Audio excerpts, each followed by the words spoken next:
Hey guys, welcome back to the channel. This is a story about what if Naruto has a water dragon scroll. Before I start, please support for more amazing content, and do consider subscribing to my channel and share this video with your friends. This is written by Mystic the Kitsune and link in description and support writer. Let's start the video. After Naruto and Sasuke's rematch, Naruto and Sasuke had just freed everyone from the Tsukiyomi and the tailed beast from the Chibaku Tensei when the Sage of Six Paths, Hagoromo, appeared. Congratulations, boys, he said with a smile to Sasuke and Naruto. You two truly are the ones who brought peace to this world. We still have some unfinished business though, he said, making Naruto and Sasuke serious. The three were by themselves with only the Biju with them. I see now that letting the tailed beasts run free will only cause havoc once again. They all nodded, knowing it to be true, since it only took one person drunk off power to try and destroy the world again. Cough matter cough. There is only one safe place for all of the Biju. Naruto, if would do me the honor of becoming their Jinchuriki? Do not worry about them fusing, because without the Geto statue they will not fuse, he said, knowing what Naruto was about to argue about. Of course, only he noticed the sharp look the Biju gave him when he asked Naruto to become the Jinchuriki of all nine. I see, if this helps everybody, I would be honored to take up the role, Naruto said, smiling. The Biju all sighed, knowing what was to come. I see, thank you then, Naruto, Hagoromo said, smiling before he clapped his hands and black lines spread from him straight to the Biju. They all converted into chakra and were sucked into Naruto with a new seal that was better than his last one. I am so sorry, Naruto, he said as he disappeared.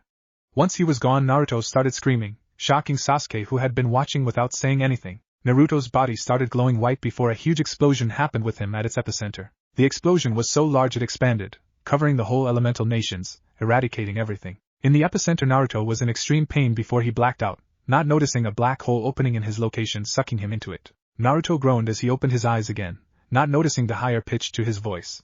He cursed that old man. He didn't say it would hurt so bad. He looked up and saw an unfamiliar ceiling greeting him. He noticed he was in a bed way more comfortable than the one in his apartment. He was trying to figure out where he was and what happened. The last thing he remembered was the old sage sealing all of the tailed beasts inside of him, before extreme pain racked his body. He was about to get up before he felt a familiar pull on his subconscious. Allowing it, he found himself in the white expanse his shared mindscape had become when he visited the tailed beasts. He found all nine of them looking at him with a weird expression. Kurama, though, looked like he was about to bust a vein from trying to not laugh. Okay, what's going on? Naruto stopped talking when he heard his voice. It was different. It sounded like a little kid was talking. Starting to feel dread well up in him, he finally looked down at himself. He noticed his body was small and he looked at his hands to find them mini-sized. Isabu, taking pity of Naruto, summoned a mirror of water in front of him. When Naruto looked at himself, he found his fears confirmed, for staring right back at him was a little version of himself.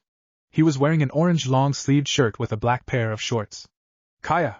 He screamed before fainting. It was then that it was too much for Kurama, and he started laughing and rolling around. Oh, this is too much, he said before being smacked by Matatabi. Kurama, settled down. You know what this means, she scolded him. At that, Kurama controlled himself, but he let out a snicker every once in a while. Yeah, I do, which is why I wanted to laugh now and not later, he said finally. At that moment, Naruto woke back up. Why am I small again? What happened? It's the old man's fault, isn't it? I bet Sasuke is laughing his ass off at me. Oh, when I get my hands on those two. Naruto rapid-fired before he calmed down enough and turned to look at the Biju. They all looked at him with pity now that he recognized the looks. What happened?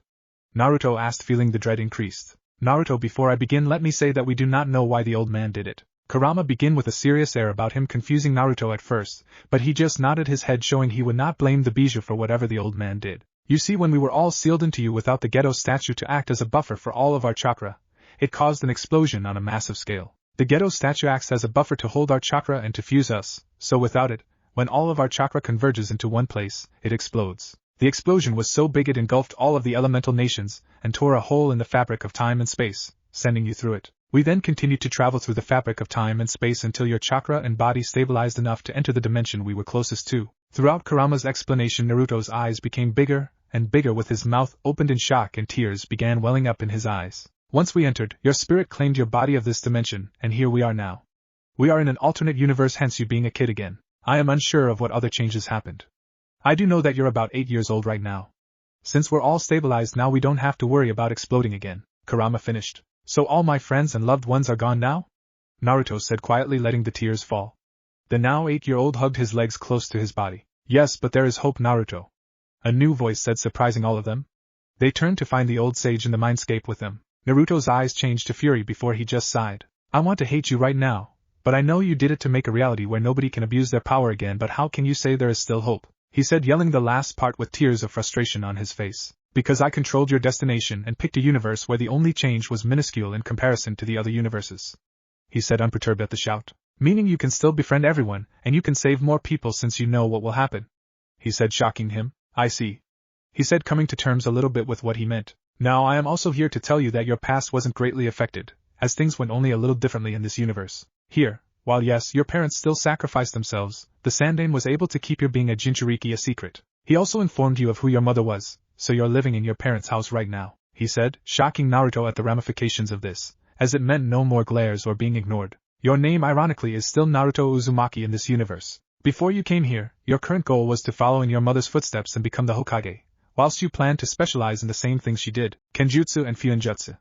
Although now that you're here, I assume that will change since you know both of your parents. You also know the Shadow Clone Jutsu's secret meaning, so you can specialize in literally everything. Before I go, I should tell you to ask the Biju about the bloodlines some of them passed on to you. I will tell you that since you're a relative of the Shodaime, that when your water and earth elements are strong enough, you can unlock the Mokuton. Goodbye and good luck in your second life, Naruto. Oh, one last thing, in this world, you're not constantly watched by Hiruzen because he does not fear that you will die, meaning you can use that as an excuse as to why you're so strong, but you will eventually have to tell him about some things, Hagoromo said after fading away from the long speech. He imparted the rest of future Naruto's memories onto alternate dimension Naruto as well. Well guys, it seems we need to get busy.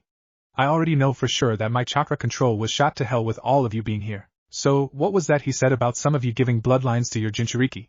Naruto asked curiously. Well, Naruto, all of the Bija have special abilities that their containers reflect. For example, Shikaku has the magnet release, Matatabi has a special blue fire that all of your fire style will inherit now, and Isabu grants his host masterful control of water.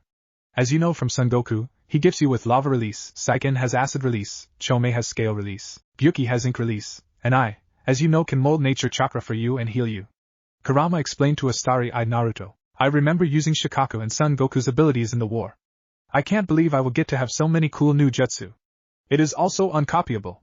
Ha, take that team, Naruto said back to his cheerful self at the prospect of all of these new powers. You do know that you will have to train far harder than anybody because of all the new powers, right?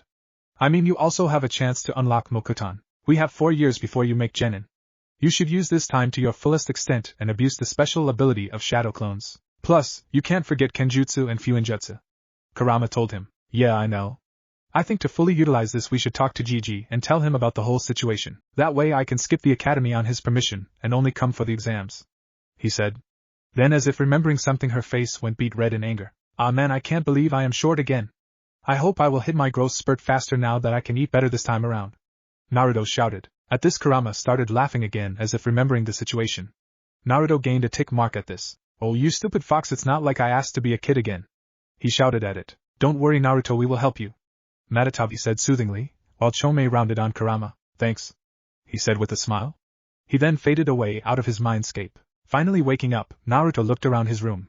Now that he knew where he was, he got up and walked to the bathroom. Once in there, he removed his clothes and quickly got in the shower. Once out of the shower, he went to his drawers and pulled out his clothes for the day. Putting on a mesh shirt first and then a sleeveless orange kimono top over that. He then put on a different pair of black shorts. He also put on his black shinobi sandals, and finally left the house. Outside, he found himself in the woods behind the Hokage monument. He sighed, before jumping away heading to the tower. 5 minutes later, he nervously walked up to the Hokage's secretary.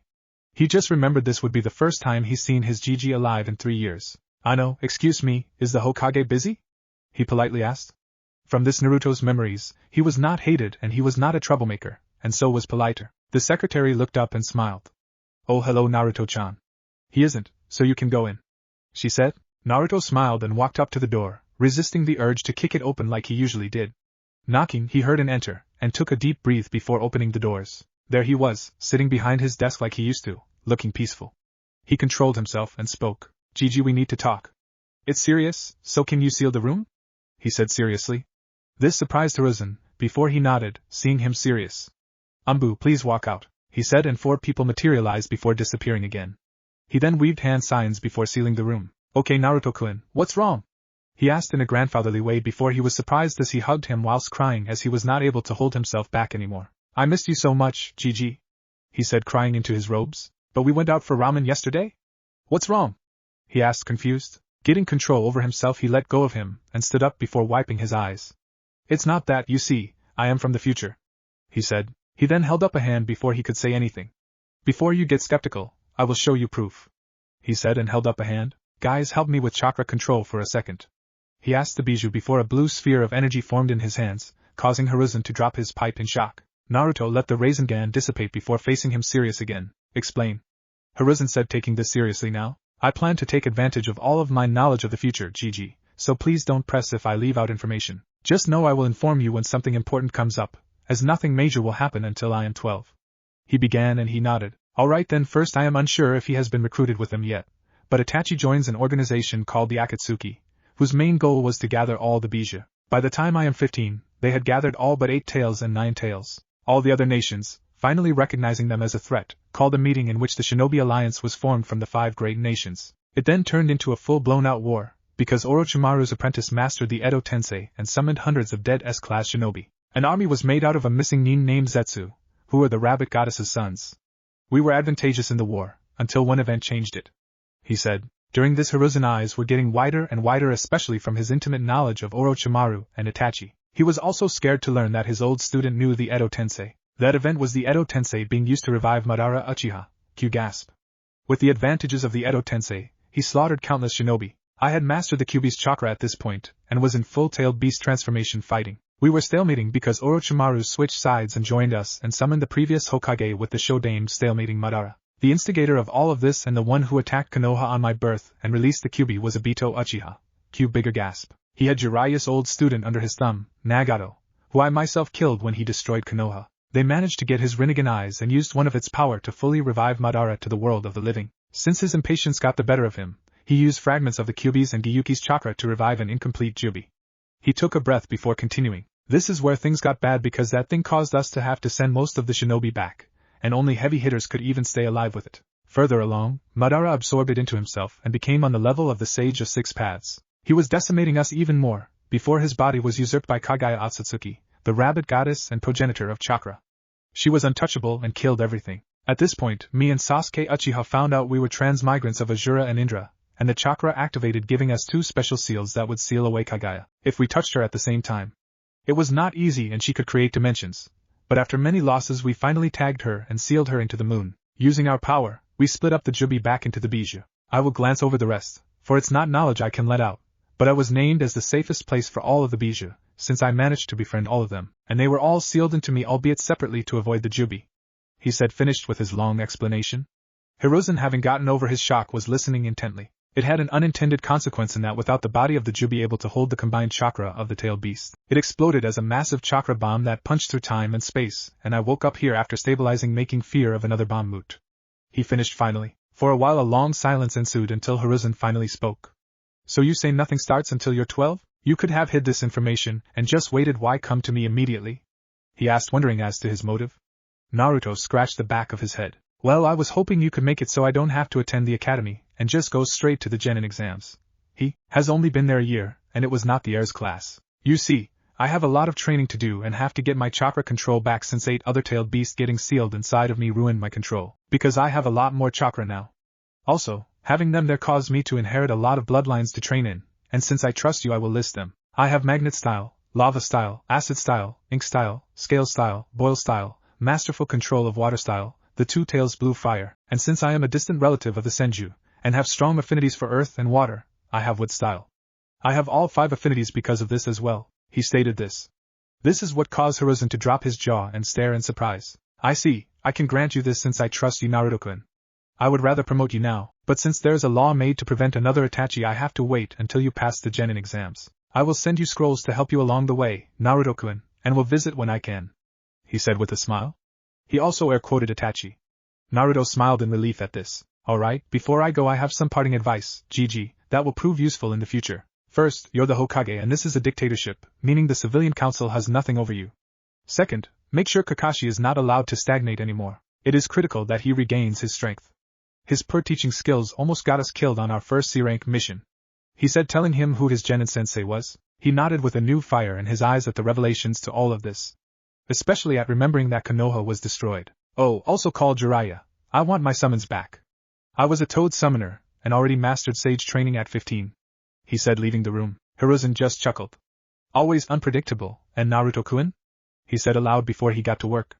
Some things were not going to happen this time around. Once Naruto got home, he went to the backyard of his house and summoned 1,000 clones with the help of the Biju's chakra. Step 1, Chakra Control, he said before getting to work. 4 years later. Alright class, before we take the exams someone else is joining us to take them. Irika announced to the class of genin hopefuls. Of course this earned shouting. What? How come they could skip the academy? Kiba shouted. They were trained outside of the village and received permission from Hokage-sama.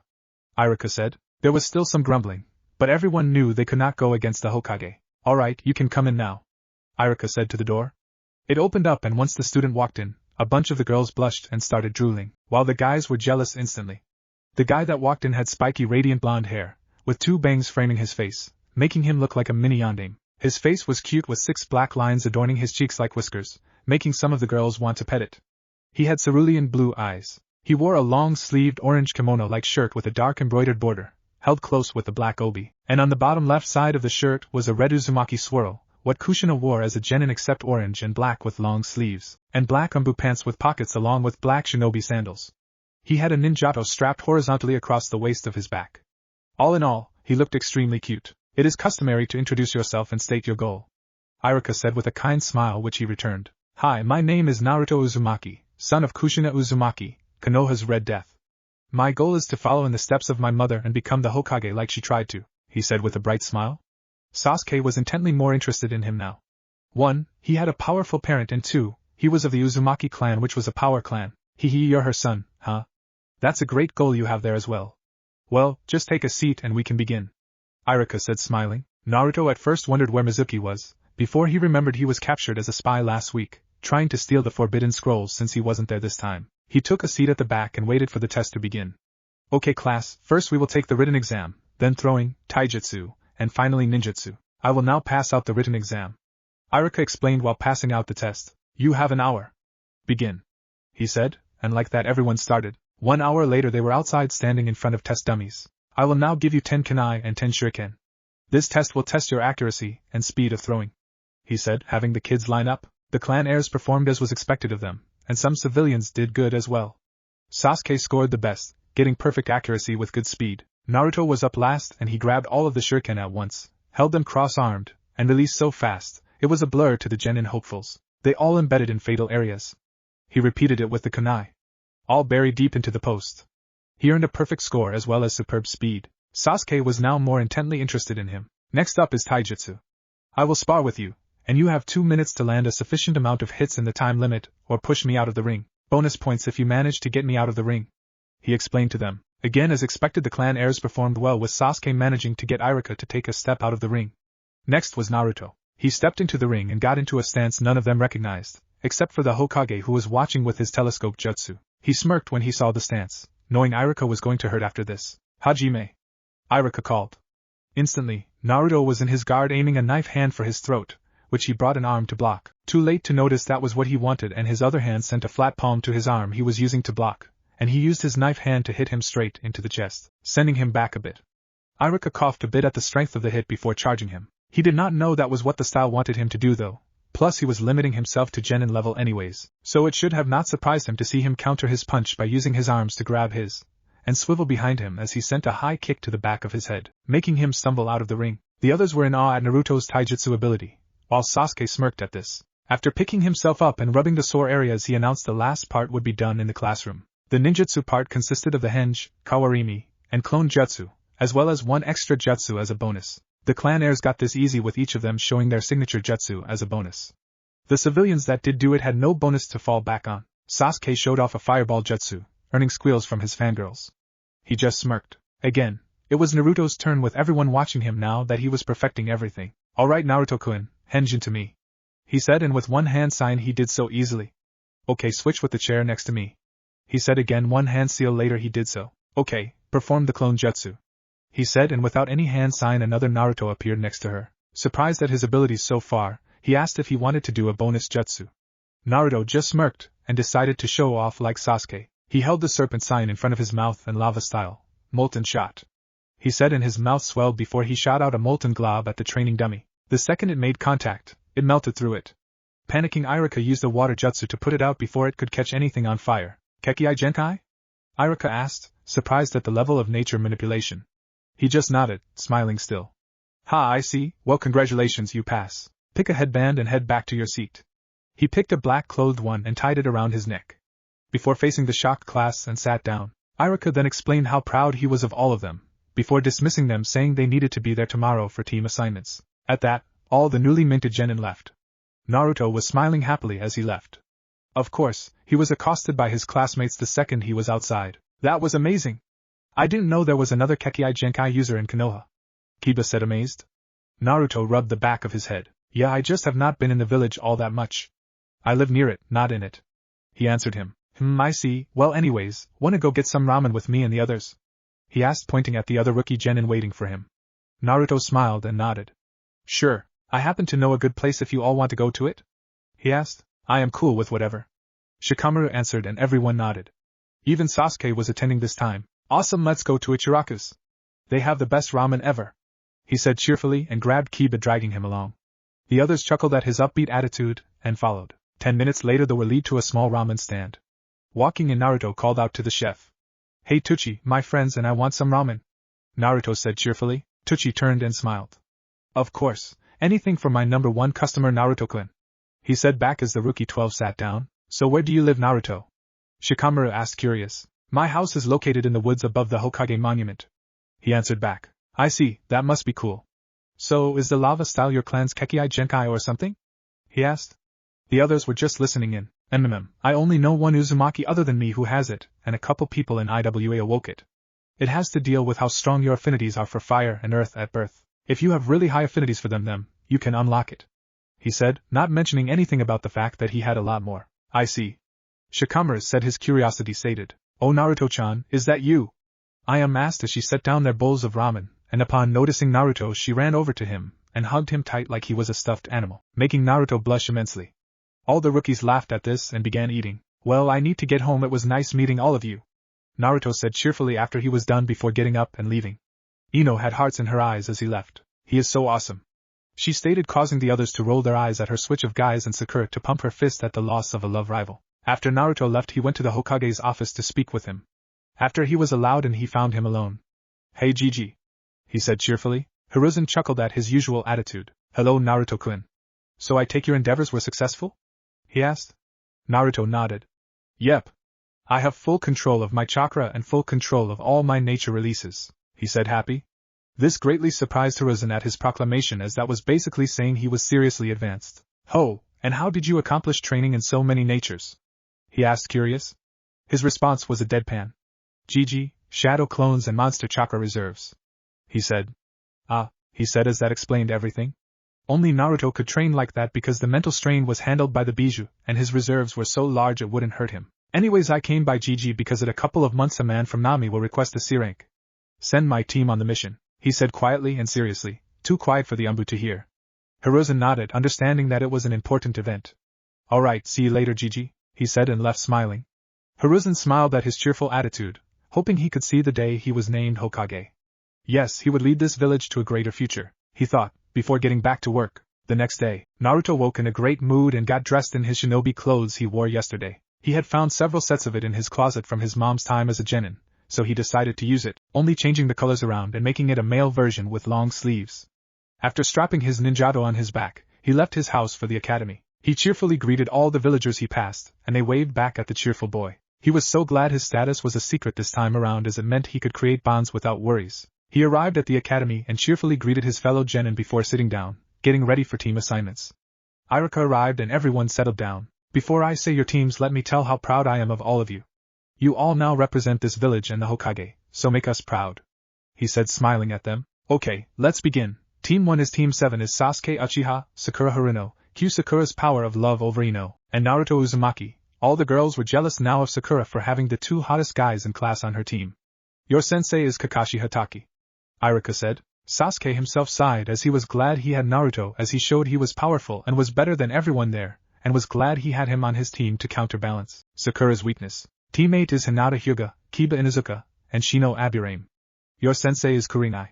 Team 10 is Ino Yamanaka, Shikamaru Nara, and Choji Akimichi. Your sensei is Asuma Sarutobi. Your Jonin senseis will be here in a few minutes to pick you up. Good luck all of you, he said and left the room. After he left, the Jonin senseis came in. One had a beard and a sash with the symbol of fire on it, and called Team 10. A beautiful woman with long black hair and a white and red kimono like top called Team 8. After everyone was all called, only Sakura, Sasuke, and Naruto were left. Why is only our sensei late? Complained Sakura. Our sensei is Kakashi Hatake. He is perpetually late by 3 hours to every meeting.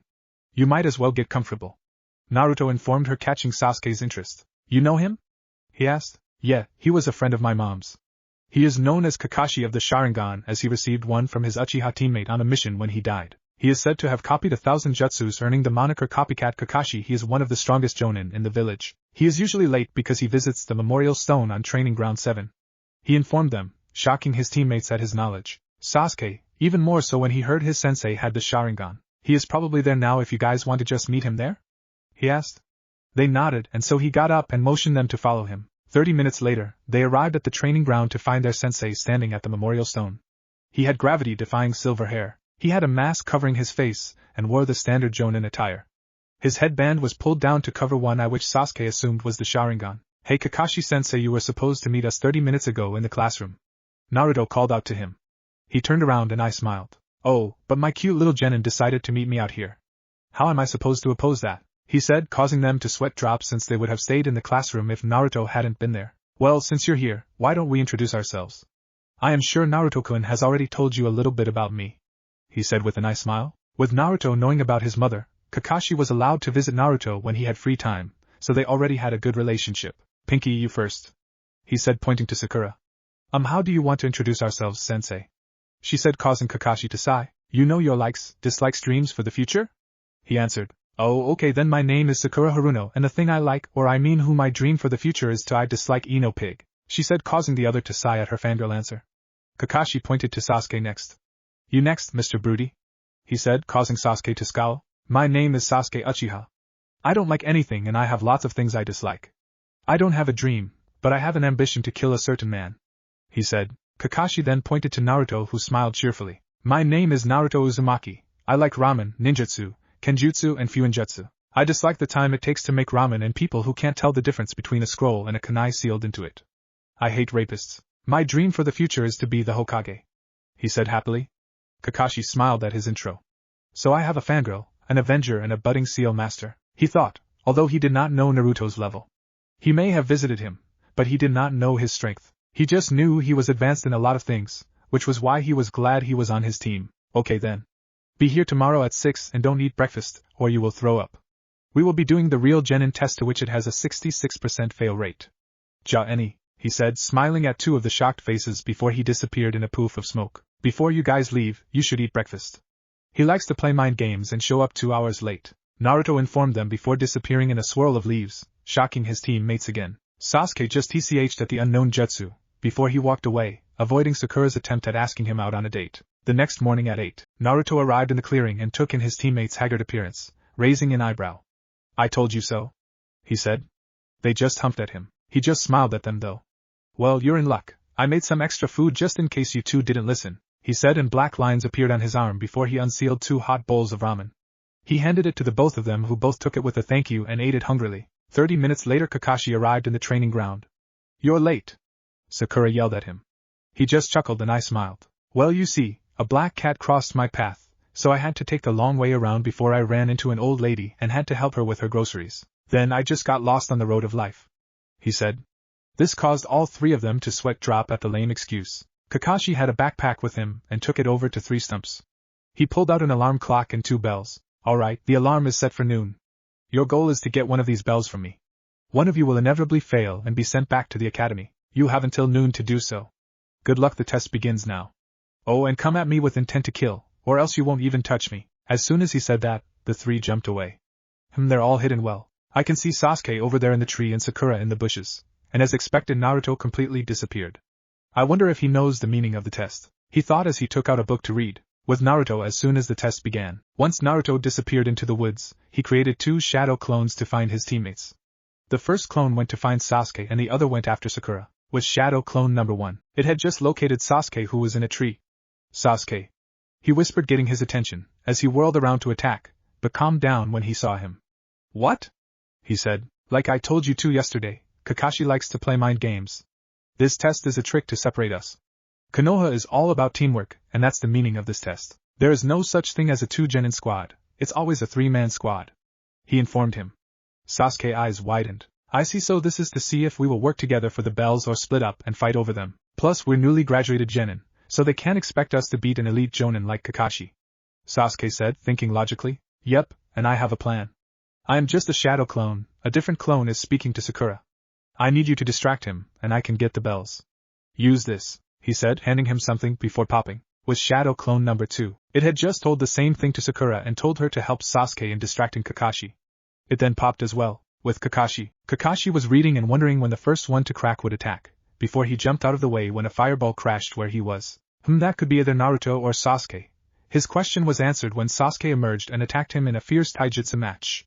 Oh, you're pretty good for a genin, Kakashi said when he had to slap Sasuke's hand away from the bells. He raised an eyebrow at Sasuke's smirk, before his eyes widened when Sasuke jumped back and his body was littered with kunai, thrown by Sakura. Sasuke's smirk never left, even with the kawarini, though. So there's 2 of them working together. But where is Naruto?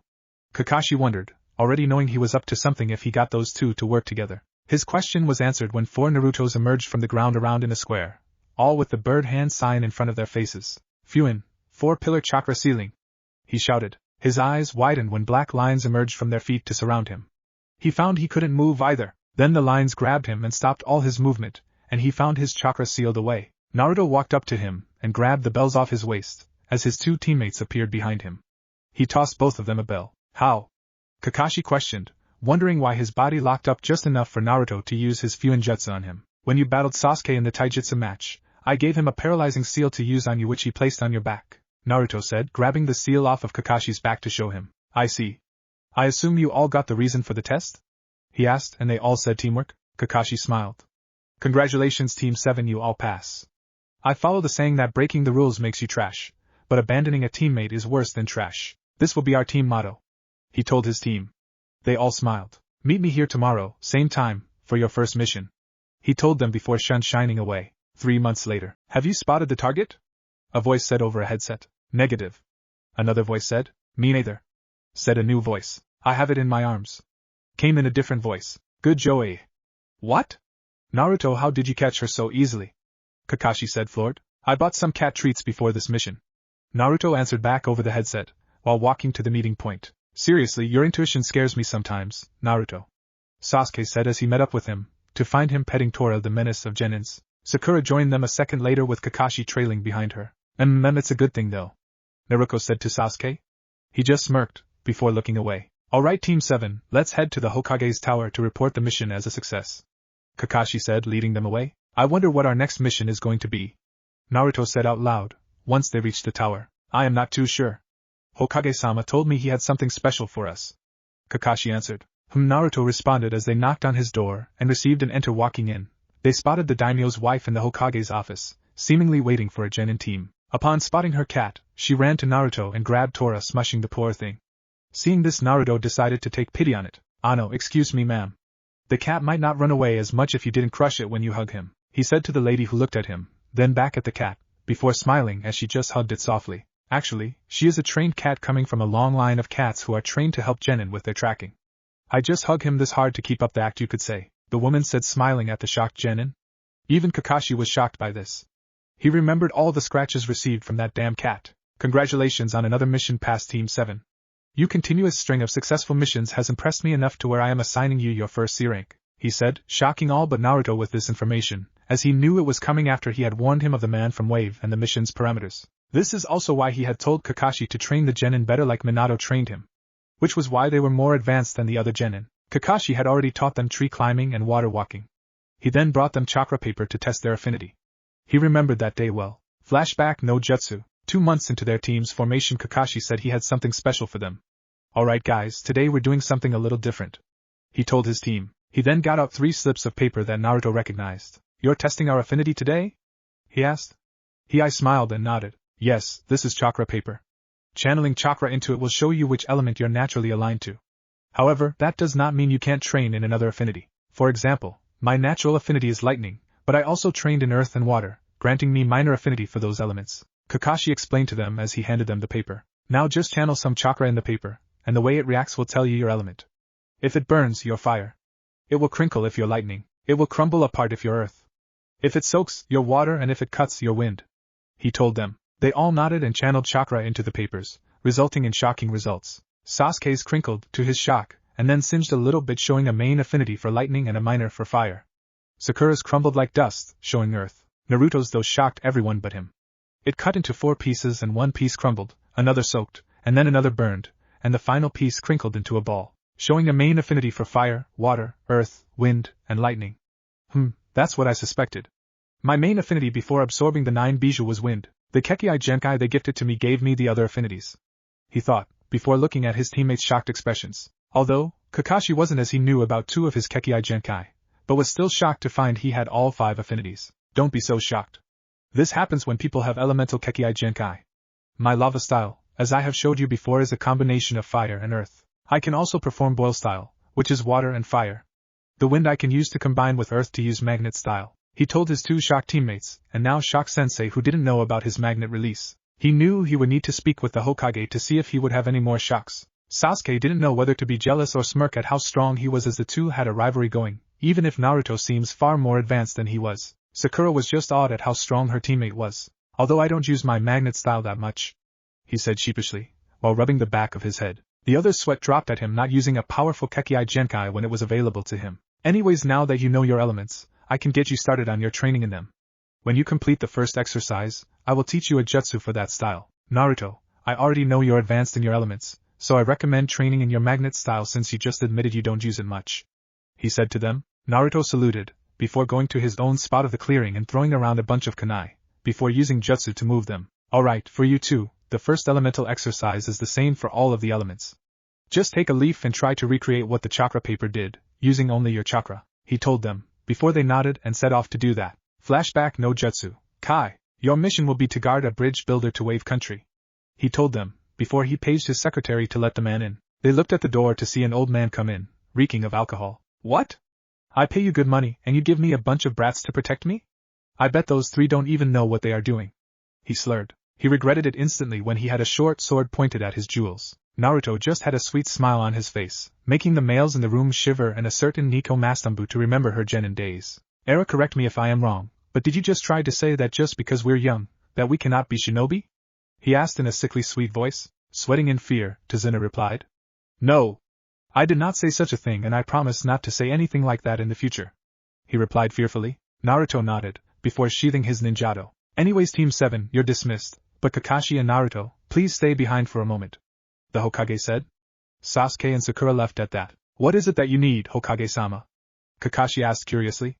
Naruto was wondering as well. I have received some information that the bridge builder has made an enemy of Gato's shipping, and that Gato was seen recently speaking with Zabuza, the demon of the mist, he said, making Kakashi narrow his eyes. So the client lied about the level of the mission?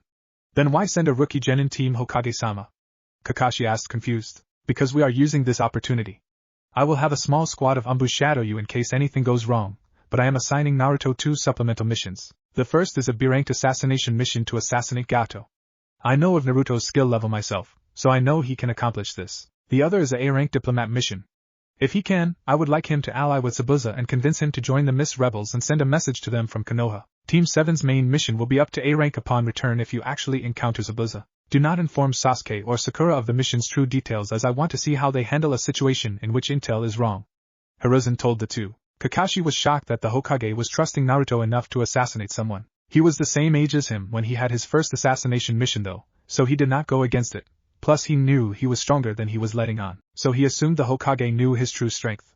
He was a little hesitant about the diplomat mission, but he will help him if he can. He was glad the Umbu would shadow him if things got out of hand though. Naruto, on the other hand, was laughing on the inside at the devious move the Hokage made to let him change things this time around. I accept, Hokage-sama, he said, smiling, to which he nodded and passed him a scroll. Give that to Zabuza if you manage to convince him. Destroy it if you can't. Good luck, he told them. They nodded and shined away. Kakashi met Sasuke and Sakura outside and told them to meet at the gate tomorrow at 9 and to pack for 3 weeks. They nodded and left. The next day at 9, Sasuke came up to the gate with a small pack and spotted Sakura with a pack way too big, and he sighed. He looked over and saw that Naruto didn't have anything visible, although he noticed he now had black gloves on his hands. He guessed he probably had whatever he was bringing sealed away somewhere. It was then that Kakashi came to the gates, with their client walking behind him looking sober. "Hey there, my cute little genin. Before we leave, I need to see if you packed the right things," he said after he eyed Sakura's big bag. He then walked over to Sasuke and noticed he had the proper pack complete with a tent and sleeping bag. He then walked over and corrected Sakura's bag, removing the makeup and the too large amount of clothes, telling her to take it back home, to which she complained, but left after receiving a glare. He looked over to Naruto, and raised an eyebrow. "Sealed everything away?" he asked, and he nodded, smiling. "I see, good idea. Would you mind sealing mine and Sasuke's things on us then and Sakura's when she gets here so we can move faster?" he asked, and Naruto nodded before he unsealed a brush and ink from his left arm and walked up to Kakashi. "Roll up your sleeve please, Kakashi-sensei," he said, and he did so. He quickly wrote a storage seal on his arm. "All done, just add chakra and you can seal away your stuff and add more chakra to take it out," he told him before doing the same with Sasuke. Sakura came back 30 minutes later and Naruto sealed away her stuff as well, and she giggled when the brush tickled her skin. Team 7 then set out for their first C-rank mission, which was secretly an A-rank mission. Since the client was sober, Kakashi decided to grab him so they could move at a shinobi's pace, which meant it would only take 4 hours to reach Wave Country. 2 hours into their trip, Naruto found the puddle he knew the demon brothers were in.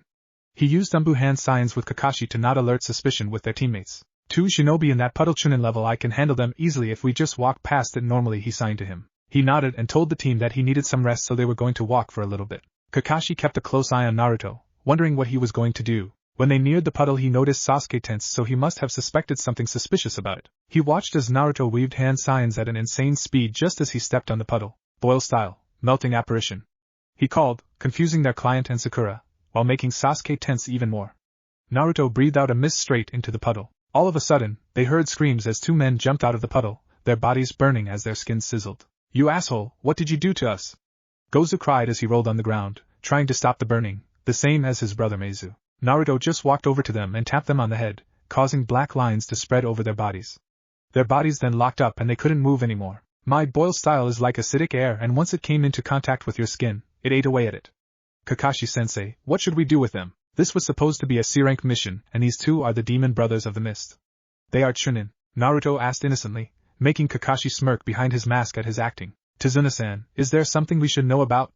Kakashi asked, leaking a little killing intent. Tazuna broke down instantly, telling them how his bridge would end the monopoly of a man named Gato, and that he didn't know he hired ninja to come after him. He then sobbed on how it was okay and that they could leave him as he would only be missed by his grandson, and that his daughter would hate Konoha for the rest of her life, trying to lay on the guilt trip.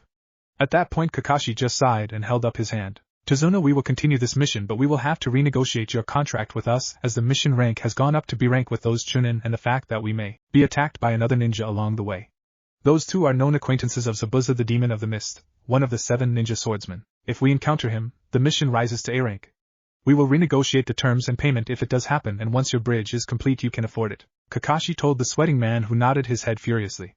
Kakashi then turned to his genin team. "Team, normally genin would not be allowed to continue this mission, and we would leave for false intel, or request backup. You are lucky you have me with you, so we can continue this mission. This is officially a B rank now, so treat it as such, as there could be other enemy shinobi encountered on this mission," he ordered them as they continued on. Sakura was shivering a little, while Sasuke was shaking in excitement. The hidden Umbu though were impressed with Naruto's skill, fast acting, knowledge of Umbu hand signs, and were curious as to how he used the paralysis seals so fast. Once they continued their mission, Sakura asked Naruto something she was confused on. "Naruto, how did you seal away those guys just by tapping them on the head? I know Fuinjutsu requires ink, right?" she asked, confused about that. The hidden Umbu, Kakashi, and Sasuke all perked up at this as they were curious about that as well. Naruto just laughed and directed their attention to his hands. That would be because of these babies," he said, showing his black gloves. "My mother was a known seal mistress, and she always wanted a way to be able to use sealing jutsu faster, so she designed these, but sadly she didn't get to finish them before her death. Since I want to follow in her footsteps, I finished them for her," he said proudly. "So what are they?" Sasuke asked, he himself curious about them now. "They are made from seals, my blood, and ink actually.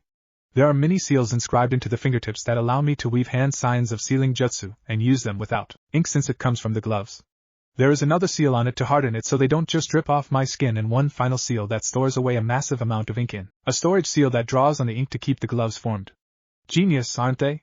They are literally a seal master's best weapon. When I take them off, they are in a stasis seal, so they don't use the ink from the storage space accidentally," he told the shocked ninja at the repercussions of the gloves. "The only problem is it takes a year just to make one set, So it would be for only someone dedicated to the sealing arts that I would make another pair for. Maybe Jiraiya, but I don't know, he is a pervert.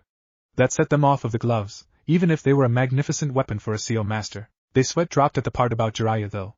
They couldn't say anything either because it was true, although Sasuke and Sakura didn't know the name. With that, they continued their trip to Wave. 2 hours later, when they were near Wave, Sasuke launched a kunai into a bush, letting Naruto know it was time for round 2. Sasuke-kun, that was just a bunny, Sakura said to Sasuke. Naruto shook his head. No, Sakura, that was used for substitution. There is a shinobi nearby, he warned her. Everybody tensed at that. Get down! Kakashi yelled out as he tackled the client while Sasuke tackled Sakura to the ground. Naruto heard the telltale whooshing sound and knew the damage it would cause if it stayed in his hands, so he decided to take an early advantage in the fight. He unsheathed his ninjato and turned to face the sword flying at him. It struck his sword, but that was what he wanted, as he was going to change its direction with the momentum. He put his palm on the blade and redirected it into the lake. Nobody knowing, he just marked it with a seal. The sword flew into the lake and landed with a huge splash. Everyone heard an annoyed sigh and turned to see a man standing on a tree branch. He had no shirt on and wore camouflage pants while bandages were wrapped around his mouth and his headband was on sideways with a slash mark through it. He had camouflaged arm guards as well. Boy, why did you have to direct it into the lake? Sigh, this is going to be annoying now, the man said. Then he stopped and looked at Naruto closer with narrow eyes. Boy, you look like a leaf ninja I once knew. Who was your mother? He asked seriously. Wow, I knew my mom faced all of the 7 ninja swordsmen during her career. But I didn't know she left such a lasting impression that you could recognize even her son, Naruto said, smiling, while Zabuza became even more serious at hearing that. So you're the son of the Red Death of Konoha, eh? Heh, this might be fun then, he said, jumping down and landing on the lake across from Naruto as his team appeared around him. Oh no. You leaf ninja, stay out of this. I want to test the boy out and see if he is as scary as his mother was. I will even sweeten the deal. You impress me enough and I will leave the bridge builder alone. It is far better to face someone like the Red Death in combat, Zabuza told the ninja. When Kakashi was about to retort, Naruto placed a hand on his shoulder. It's okay, Kakashi-sensei, I will face him. Besides, this is a good chance to complete the other missions, he added under his breath so only he would hear. Kakashi nodded and Naruto walked out onto the lake. He raised his ninjato in front of him in a reverse hold and prepared himself. Zabuza had already retrieved his blade during their talk. I am Naruto Uzumaki and I accept your challenge, Zabuza of the Mist, he said seriously. Zabuza put his blade over his shoulder and raised his hand in a come on gesture, and with that they clashed. Lake near Wave Country. Clashes of metal could be heard as 2 people were locked into a sword fight. This was only sound that could be heard for the last 2 minutes. Another clash happened before one of them spoke. Hey, you're almost as good as your mother was with a sword. Considering you're just a genin, that's scary, Zabuza complimented as he sported a few slash marks on his body that were bleeding and one nasty cut across his torso from when he extended the reach of his ninjato with wind chakra. Thanks, but I still have a ways to go before I surpass her, Naruto said back as he too was cut up and sporting various slash marks. Zabuza smirked beneath his bandages. Well, how about we get a little more serious, he said as he raised his hands prepared to start using hand signs. Naruto just smirked and did the same. They both blurred through hand signs and called out their jutsu. Water style, water dragon jutsu. Zabuza called out, sending a huge dragon made of water at Naruto, while he called out his jutsu. Earth style, mud wall jutsu. He called out as he spit out mud, raising a wall to block the dragon, and then he leaped over it, going through more hand signs. He put his hand under his mouth as if to direct something and called out his next jutsu. Fire style, grand fireball jutsu. He called out and blew out a huge blue ball of fire at Zabuza, who went through hand signs himself, not seeing Naruto's smirk. Water style, water wall jutsu. Zabuza called out just in time as the fireball impacted with the wall to create steam. Zabuza just heard the sound of another jutsu being called and cursed at the distraction. Water style, wild water wave jutsu. Naruto called out, and a huge wave rose behind him and went crashing in Zabuza's direction. They all heard a grunt of pain and waited for the steam from earlier to clear. When it was Naruto tched as she seen Zabuza still standing, although he looked battered as hell and was breathing heavily. Boy, no, Naruto, you are just as terrifying as your mother. If I hadn't raised another water wall in time, I might have died from that, he said as he hefted his sword and got ready again. Naruto narrowed her eyes as she just wanted to finish this already, so he held out his hand and chakra gathered into it. Everyone widened their eyes at the blue ball of energy in his hands. How did he? Kakashi stumbled out wide-eyed. You just keep getting scarier, Naruto. The Rasengan now too? But that's a close-range jutsu, how do you plan to hit me with that? He asked. His eyes widened as he was hit in the back with the ball and sent flying into a tree, to which he smashed against as he coughed up blood. Like that, Naruto called out to him, standing where he just hit him. This time the hidden Umbu almost gave away their position from the gasp of shock at what he just did. Kakashi was frozen in place with wide eyes as he was able to see it just like the Umbu. Naruto disappeared in a yellow flash when he hit Zabuza in the back with the Rasengan. I see, can't believe you know that as well, you scary kid, cough cough. When did you mark me? Zabuza asked as he was laying against the tree breathing hard. When I redirected your sword into the lake, I had my hand on it. That's when I marked you, or your sword, that is. He told him. He began walking towards him only for a masked Nin to land next to him and disappear a second later. Although Naruto knew where they were going, so he made a shadow clone and used Umbu hand signs to the still shocked Kakashi. Going after target, asked the shadow clone any questions you need before he disappeared in a swirl of leaves. The shadow clone walked over to his shock team at that. Naruto, how do you know those two jutsu? Kakashi said, the first to break the silence. Naruto hummed before he answered. Well, the Rasengan was taught to me by Jiraiya, and the Hiraishin I got when I stumbled upon the notes for it in Jiraiya's sealing scrolls. He was trying to recreate but found he couldn't and let me have a crack at it. I figured it out pretty easily, but that's just because Uzumakis are natural Fuinjutsu users, Naruto answered. What are those two jutsu, Kakashi-sensei? I couldn't even see Naruto's speed at the last part.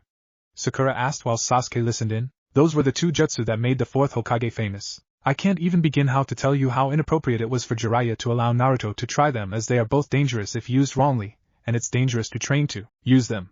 Kakashi began shocking Sasuke and Sakura. The Rasengan is the pinnacle of shape manipulation and is pure chakra that rotates violently and explodes when it hits someone. The second jutsu is even more dangerous, and only someone close to being a seal master can even use it, much less understand it. The Hiraishin is the jutsu the fourth Hokage got his moniker from. The yellow flash, it marks a person or object with a seal formula, allowing the user to teleport to that place instantly.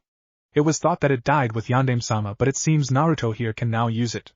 He explained to his awed students. Sasuke just smirked that his rival was so strong.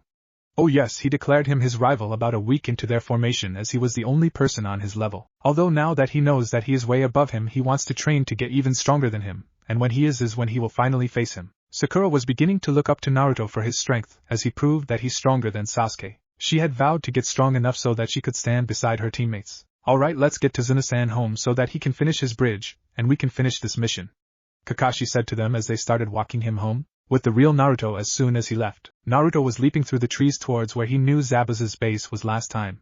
He had concealed his chakra so that he didn't alert Haku before he arrived. He remembered Haku saying Gato complained to them last time the first time Zabuza lost, so he was using this opportunity to strike and complete both missions at the same time. He knew half the Umbu left with him, but were still shadowing him even if he knew they were there. Landing on a tree, he spotted Zabuza's treehouse-like base.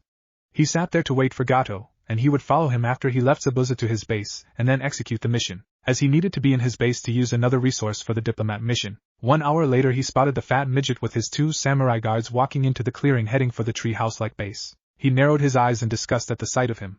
He watched as he sauntered into the building, with Gato. He had just walked into the base, and seen Zabuza all bandaged up while laying down in the couch. He smirked. Well, what do we have here? Got beaten by a bunch of little kids, Zabuza? He said mockingly. Zabuza growled and leveled his blade at them, making Gato sweat. Shut up.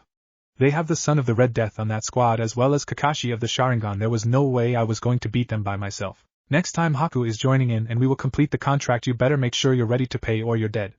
Zabuza growled at them, making them hurry away in fear. Zabuza spat in disgust at them. Why did you say that, Zabuza-sama? Even with me there, it will be incredibly hard and lucky to beat them? Haku said in confusion as he continued to heal Zabuza. Because I lied. I have no intention of going against somebody who is even more terrifying than the Red Death. Once my wounds are healed in a week, we're going back home to the mist and joining the rebellion.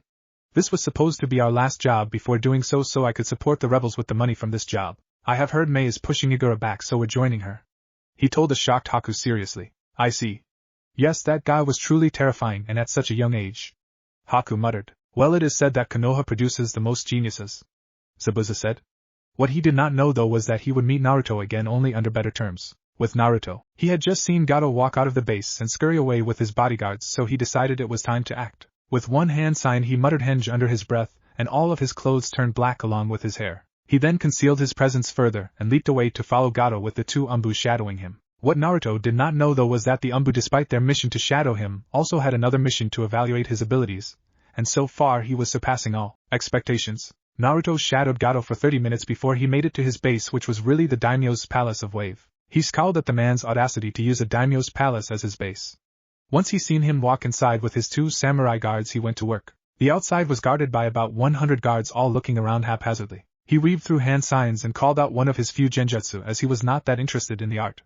Genjutsu, Temple of Nirvana, he said quietly. Instantly white feathers dropped from the sky over the guards, making them all pass out at the wide-scale genjutsu. Even the Umbu following him had to use overpowered kais to break it, thus impressing them further. Once they were all asleep, Naruto leaped out and landed on the roof of the palace. He then used the Kyuubi's negative emotion sensing to locate Gato on the 3rd floor in an office while his 2 samurai guards stood outside of the door. He let go of the small amount of the Kyuubi chakra and walked to a window in the 3rd floor corridor. He opened it and silently stepped inside before closing the window just as quietly. He created a shadow clone without the smoke or hand sign, and both walked to the ceiling using their short stature to their advantage as they silently positioned themselves above the 2 samurai. As one, they unsheathed their tanto before plunging them through their necks whilst grabbing their mouths to prevent any sound from being made. They carefully laid their bodies down and set it up to where each other's swords were plunged through their necks for a setup he had planned. He and his shadow clone then hinged into the samurai's forms. Walking up to the door, they walked in. "Hey boss, you gotta see this. This guy found a huge stack of Ryo on this guy outside," one of the samurai said in his smug voice whilst pointing at the other one. In the office, sitting in a chair behind a desk, Gato snarled. "What? Did someone think they could rob me?" he yelled whilst getting up. "Yeah, a real idiot, we got him tied up outside," the samurai said in his same tone of voice. Gato smirked at that and walked over to the samurai, and as soon as he passed him he found his head removed from his body. Naruto unhinged at that. He stabbed the body multiple times to make it look sloppy as his clone sealed the head in a scroll. He then got out a rock he got from outside and used his special hinge to make it a solid copy of Gato's head and put it next to his body and rolled it a bit to make it look like it rolled off naturally if it was cut off. He and his clone then dragged the 2 dead samurai and positioned them in front of the huge safe in the room and made it look like they killed Gato and then killed each other over who got the money. With that done, he walked over to the safe and pondered what to do. He couldn't damage it because his cover story wouldn't work then. He summoned a shadow clone and had it rummage through the desk to look for a code before face palming and remembering he had magnet release. Walking over to the safe, he used his magnet style to maneuver the locks inside until he heard a click. The safe opened to reveal a massive amount of Ryo. He sealed it all in 2 scrolls before sealing the scrolls on himself. He then closed the safe and used his magnet style again to move the locks inside to lock it. His shadow clone had found the slip of paper with the code and he burned it to make it to where nobody could open the safe without struggle. With his mission done, he got up and left the building the same way he got in. Once he was a good distance away from the building did he allow his hinge to drop and the orange part of his clothes and blonde hair to return. The Umbu at this point were salivating to get him into their ranks. This guy was genius. Not only did he expertly perform the assassination silently and efficiently, he left behind evidence to make it look like he was killed by his own men for the money. Oh yes, they wanted him badly. Naruto pondered whether or not he should wait until tomorrow to confront Zabuza, but he figured now was better and to get it over with tonight. With that, he leaped into the direction of Zabuza's base and arrived at it in 5 minutes. He still had his chakra concealed as he didn't want to startle them more than he already would. He sensed their chakra in the tallest part on the left side, so he just walked up to that part. Arriving at the window, he peeked in to see Zabuza covered in bandages on a couch with Haku hovering over him using whatever medical treatment he could while Zabuza grumbled at him. Deciding to get the hardest part of the mission over with, he knocked on the window frame, making the 2 snap their heads in his direction and tense at the sight of him. Raising his hand in surrender, he smiled at them.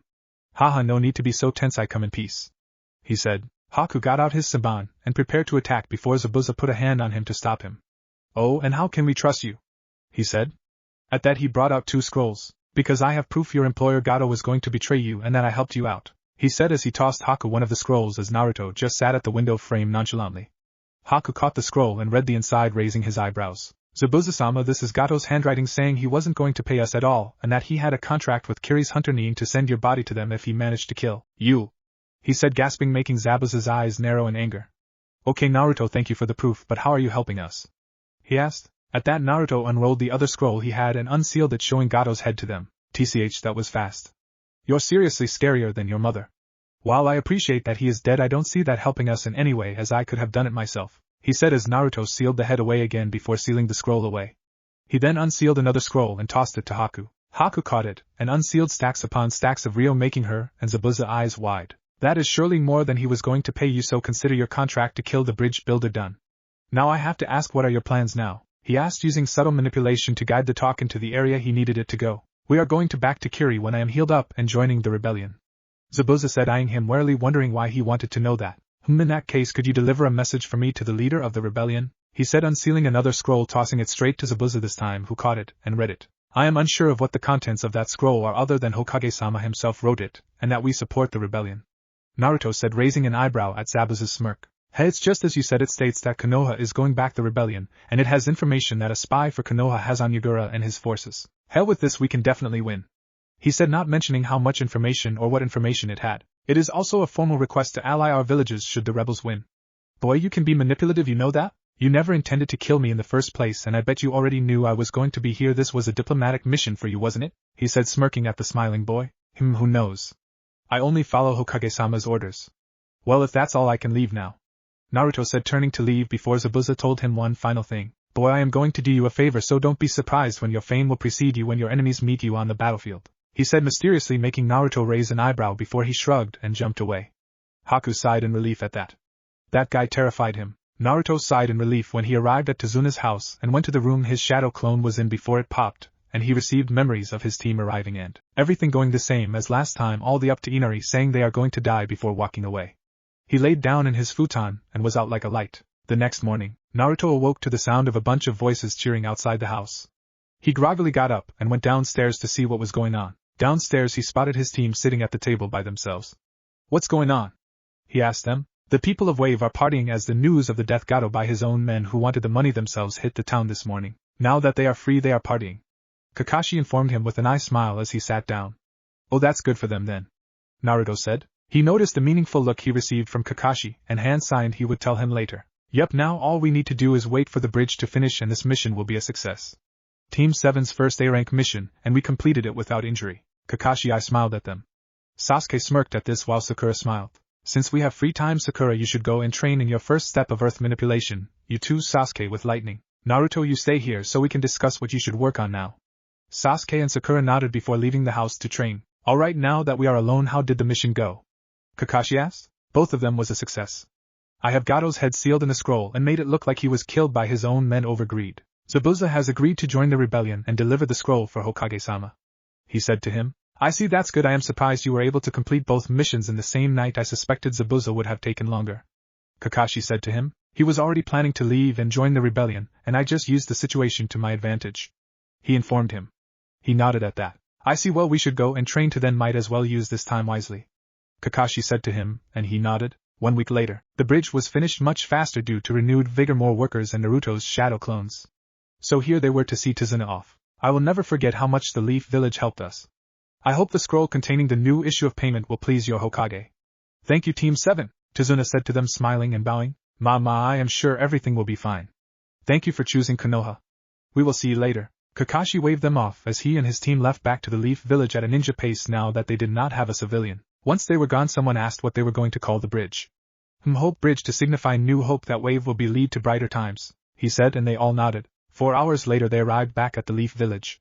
Walking towards the Hokage's tower, the team noticed the looks of respect and admiration being sent to Naruto as they walked through. Admiration from civilians and respect from the shinobi. This confused them when they looked to him, and he shrugged. They would get their answer though when they reached the Hokage's office. When they walked in, they noticed that when he looked at them he smiled, but when he looked at Naruto he had an amused smirk on his face. This made Naruto narrow his eyes in suspicion. Team 7, good to see you back. Report. The Hokage said. At that, Kakashi saluted along with his team. Mission was a success, but there were complications. The client lied about the difficulty of the mission, and it turned out he had missing Nin after him. We first encountered the demon brothers of the mist, and made quick work of them. At that point we questioned the client, and he said that Gato had hired missing Nin to get him, and not wanting Konoha to look bad, I said for us to continue the mission. Right before we arrived at Wave we encountered Zabuza Momochi, the demon of the mist. Once again he was defeated and escaped via an accomplice. The next day Gato was reported dead from his own men, and nothing interesting happened after that as Zabuza never reappeared. Kakashi reported. I see, in light of this I will up the rank of the mission to A rank. You will pay it accordingly and have it added onto your records. The Hokage informed them. Team 7 dismissed. Naruto and Kakashi, stay behind please. Sasuke and Sakura shrugged before they walked out. What of the other missions, Naruto-kun? Hiruzen asked him directly. At this, Naruto gave him the scroll with Gato's head. Both were a success, Hokage-sama. I assassinated Gato the first night, and left evidence behind to make it look like his own men did it whilst leaving no evidence of myself. The diplomat mission was easy as well. Zabuza was already planning to join the rebellion. After paying him what Gato planned to with interest, which was to be used for the rebellion's efforts, I convinced him to give the scroll to the leader, and you should expect a response soon. He reported. He nodded at that, proud at his skill. I see you will be paid for your extra A rank and B rank mission, and have them added to you record. Good job, Naruto-kun. He said, smiling at him, to which Naruto beamed. Thanks, Gigi. Now do you know why everybody was staring at me when I walked into the village? Naruto asked in confusion. At that, Hiruzen's amused smirk came back into play. Yes, it seems you left a lasting impression on Zabuza. Here, look at this, page 159. He said to him, handing him a little black book, making Kakashi widen his eyes. That's dash, Kakashi stuttered out. A bingo book. Naruto finished for him as he opened the page Gigi told him to look for. Once he found it, he couldn't help but widen his eyes. On the page was a picture of him with some information on him. Bingo book, page 159. Name, Naruto Uzumaki, son of Kushina Uzumaki, Konoha's Red Death. Age 12, rank A. Alias, Konoha's Yellow Death. Known natures, wind, earth, fire, water. Kekkai Genkai, boil release. Skills, Ninjutsu A, Taijutsu A, Genjutsu Unkon, Kenjutsu S, Fuinjutsu S. Defeated, Gozu and Meizu Demon Brothers of Mist B, ranked Ninja of Mist. Defeated, Zabuza Momochi Demon of the Mist A, ranked Ninja of Mist, member of 7th Swordsman. Approach with extreme caution. Well, at least he didn't mention the Hiraishin or the Rasengan. Naruto muttered, making Hiruzen choke on his own spit. Naruto, was it really necessary to use those two jutsu? Hiruzen asked with a sigh. I wanted to end the fight really fast. At least he didn't tell anybody. Naruto sheepishly rubbed the back of his head. Hiruzen rubbed his head. I am glad he did so. With your looks, it wouldn't take long for someone to connect the dots if you use those two jutsu. He sighed. Don't worry, Gigi, even if it comes out, I will be the light of Konoha, he said cheerfully, making Hiruzen confused as to what he meant before he elaborated. At this point, Kakashi connected the dots that he knew about his dad and just stared in shock. That way our other shinobi may work from the shadows for the betterment of the village. He finished, shocking him at how mature he was about something like that. I see. Well, I won't forbid you from using the jutsu, but please don't go flaunting it. Our relationship with IWA is strained enough as it is.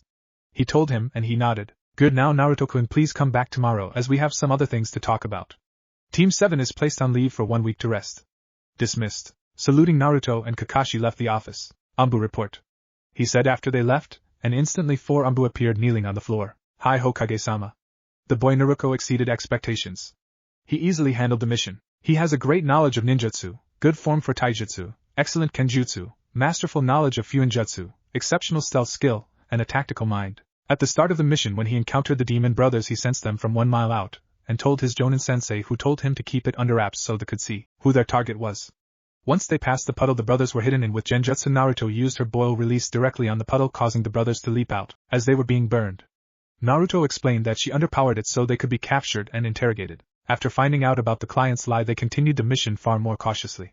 The demon brothers were released by us and told to join the rebellion, which they did so. 2 hours later they encountered Zabuza, and Naruto used his acknowledgement of his mother's skills to engage him in a one-on-one kenjutsu match to where they were evenly matched, by Naruto using wind chakra to increase the reach of his sword.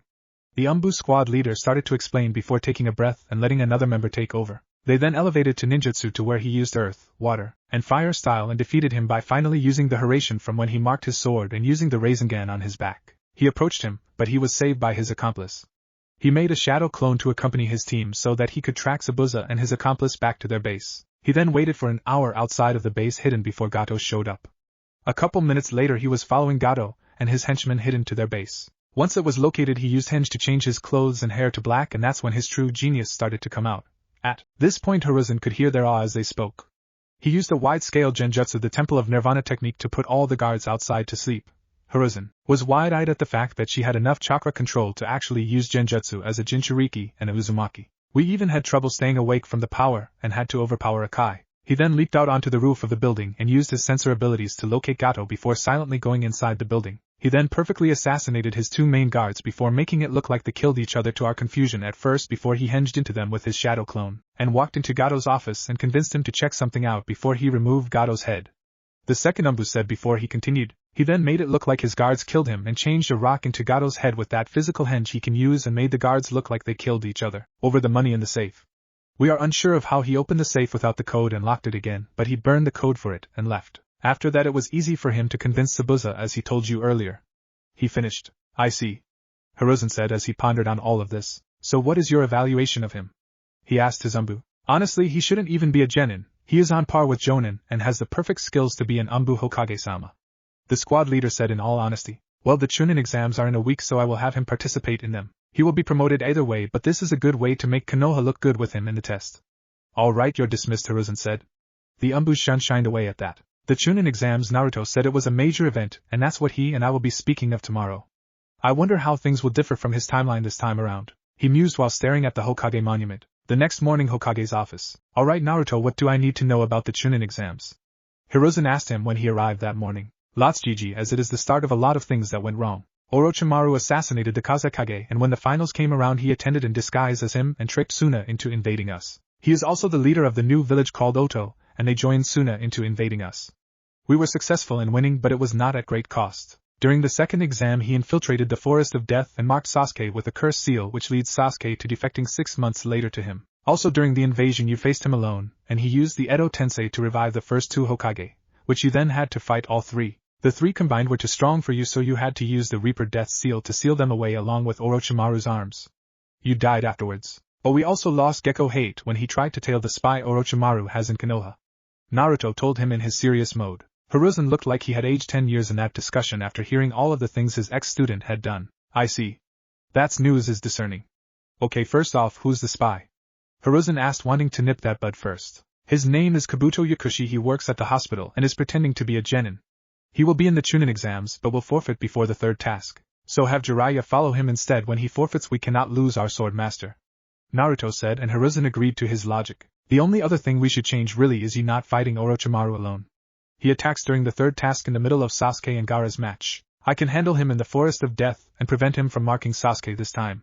You should also use this opportunity to retire Gigi and choose a successor. Last time me and Jiraiya had to go and retrieve Tsunade for the position. Also, since the council could make the decisions for promotions, only Shikamaru was promoted even if I made it to the finals and battled an unstable Jinchuriki. Naruto said to him before he cursed himself at Hiruzen's inquisitive look at why the council would prevent Naruto's promotion. Ahaha, I meant to not say anything about this, but the first time around you didn't keep me being a Jinchuriki secret, so I was hated in the village until I saved everyone from Nagato. Naruto said, laughing it off while feeling bad at Hiruzen's guilty look. It's okay though now, Gigi, I am really happy in this timeline. Naruto said, smiling a bright smile. I see. Your capacity to love and forgive is truly incredible, Naruto. Alright, I will make preparation. We won't be caught flat-footed this time around. Hiruzen said. Naruto nodded. They spent 2 more hours going over the more intricate parts of preventing the invasion from causing too much damage before they concluded their meeting. Oh, Kakashi should be giving you guys your papers tomorrow, so expect that. Hiruzen said as Naruto left. Naruto nodded as he closed the door. The next morning at Training Ground 7, Naruto, Sasuke, and Sakura all just arrived at the training ground and seen Kakashi waiting on them. They were used to him no longer being late though, because he was taking his team serious now. Alright team, I called you here today because I have something for you. Kakashi said as he took out 3 pieces of paper and handed them over to his students. The Chunin exams? Sakura asked. Correct, at the end of our break at the end of this week the Chunin exams will be taking place. I have nominated you 3 for them as I feel you're ready, he said with an eye smile. Naruto whooped for joy while Sasuke smirked. Sakura would have been intimidated if it weren't for the harsh training she had been going through lately to at least try to catch up with Naruto and Sasuke. Her earth style was going pretty well and she added genjutsu to her repertoire as well because of her chakra control. If she made Chunin she would have the opportunity to work in the hospital to become a mednin. Fill out your forms and turn them into the academy at the end of the week if you're participating. You're off for the rest of the week, good luck. With that he popped away in his usual fashion. Guess I will see you guys at the academy then, Naruto said with a smile. TCH you will, I can't let you surpass me, Sasuke said smirking as he waved when he walked away. I'll see you guys later. I am going to the library to see if I can find some more genjutsu, Sakura said as she left. Naruto nodded to them as he turned and left. He knew it was going to go different this time around, but he didn't expect the changes to already start happening. He already had the village's respect because of his moniker, and now he noticed that Sakura and Konohamaru didn't run into each other this time because he hadn't met him yet. He forgot to meet the kid this time. He wondered if he was going to run into the Sand siblings differently this time as well. Just then he heard a smack and a kid yelp while a guy sounded pissed. Guess even with changes some things will stay the same, Naruto mused as he turned down an alleyway to see Konohamaru being held up by his clothing by Kankuro like last time, and with his sister behind him trying to stop it. He noticed one huge change that he was not expecting. Gaara was up in the tree like last time looking with emotionless eyes, except he looked different. He had long wavy red hair, a dainty looking face, and soft looking skin. He was wearing a long red one-sleeved coat that showed the fishnet shirt he wore from the fact that his right shoulder was exposed. The red coat went down to his ankles but opened up in front of his waist, showing a gray miniskirt. He had red boots with black straps for shoes. His height was around his stomach. He still had his gourd strapped across his back. It was at this point that confirmed for Naruto that he was in a parallel dimension. Gaara was a girl here. Still, he couldn't deny that she looked pretty. He decided to stop staring and confront Kankuro. Excuse me, Sannin. Naruto called out, getting Kankuro and Temari to look at him. Yeah, what do you want? Kankuro said. While you are allowed to be here because of the Chunin exams, it does not give you permission to assault the Hokage's grandson, Naruto said calmly with his hands in his pockets. Kankuro paled and instantly dropped Konohamaru, who was looking at Naruto in awe before he ran to hide behind him. Kankuro, you idiot! We could have been disqualified immediately for that. Temari scolded. Temari is right.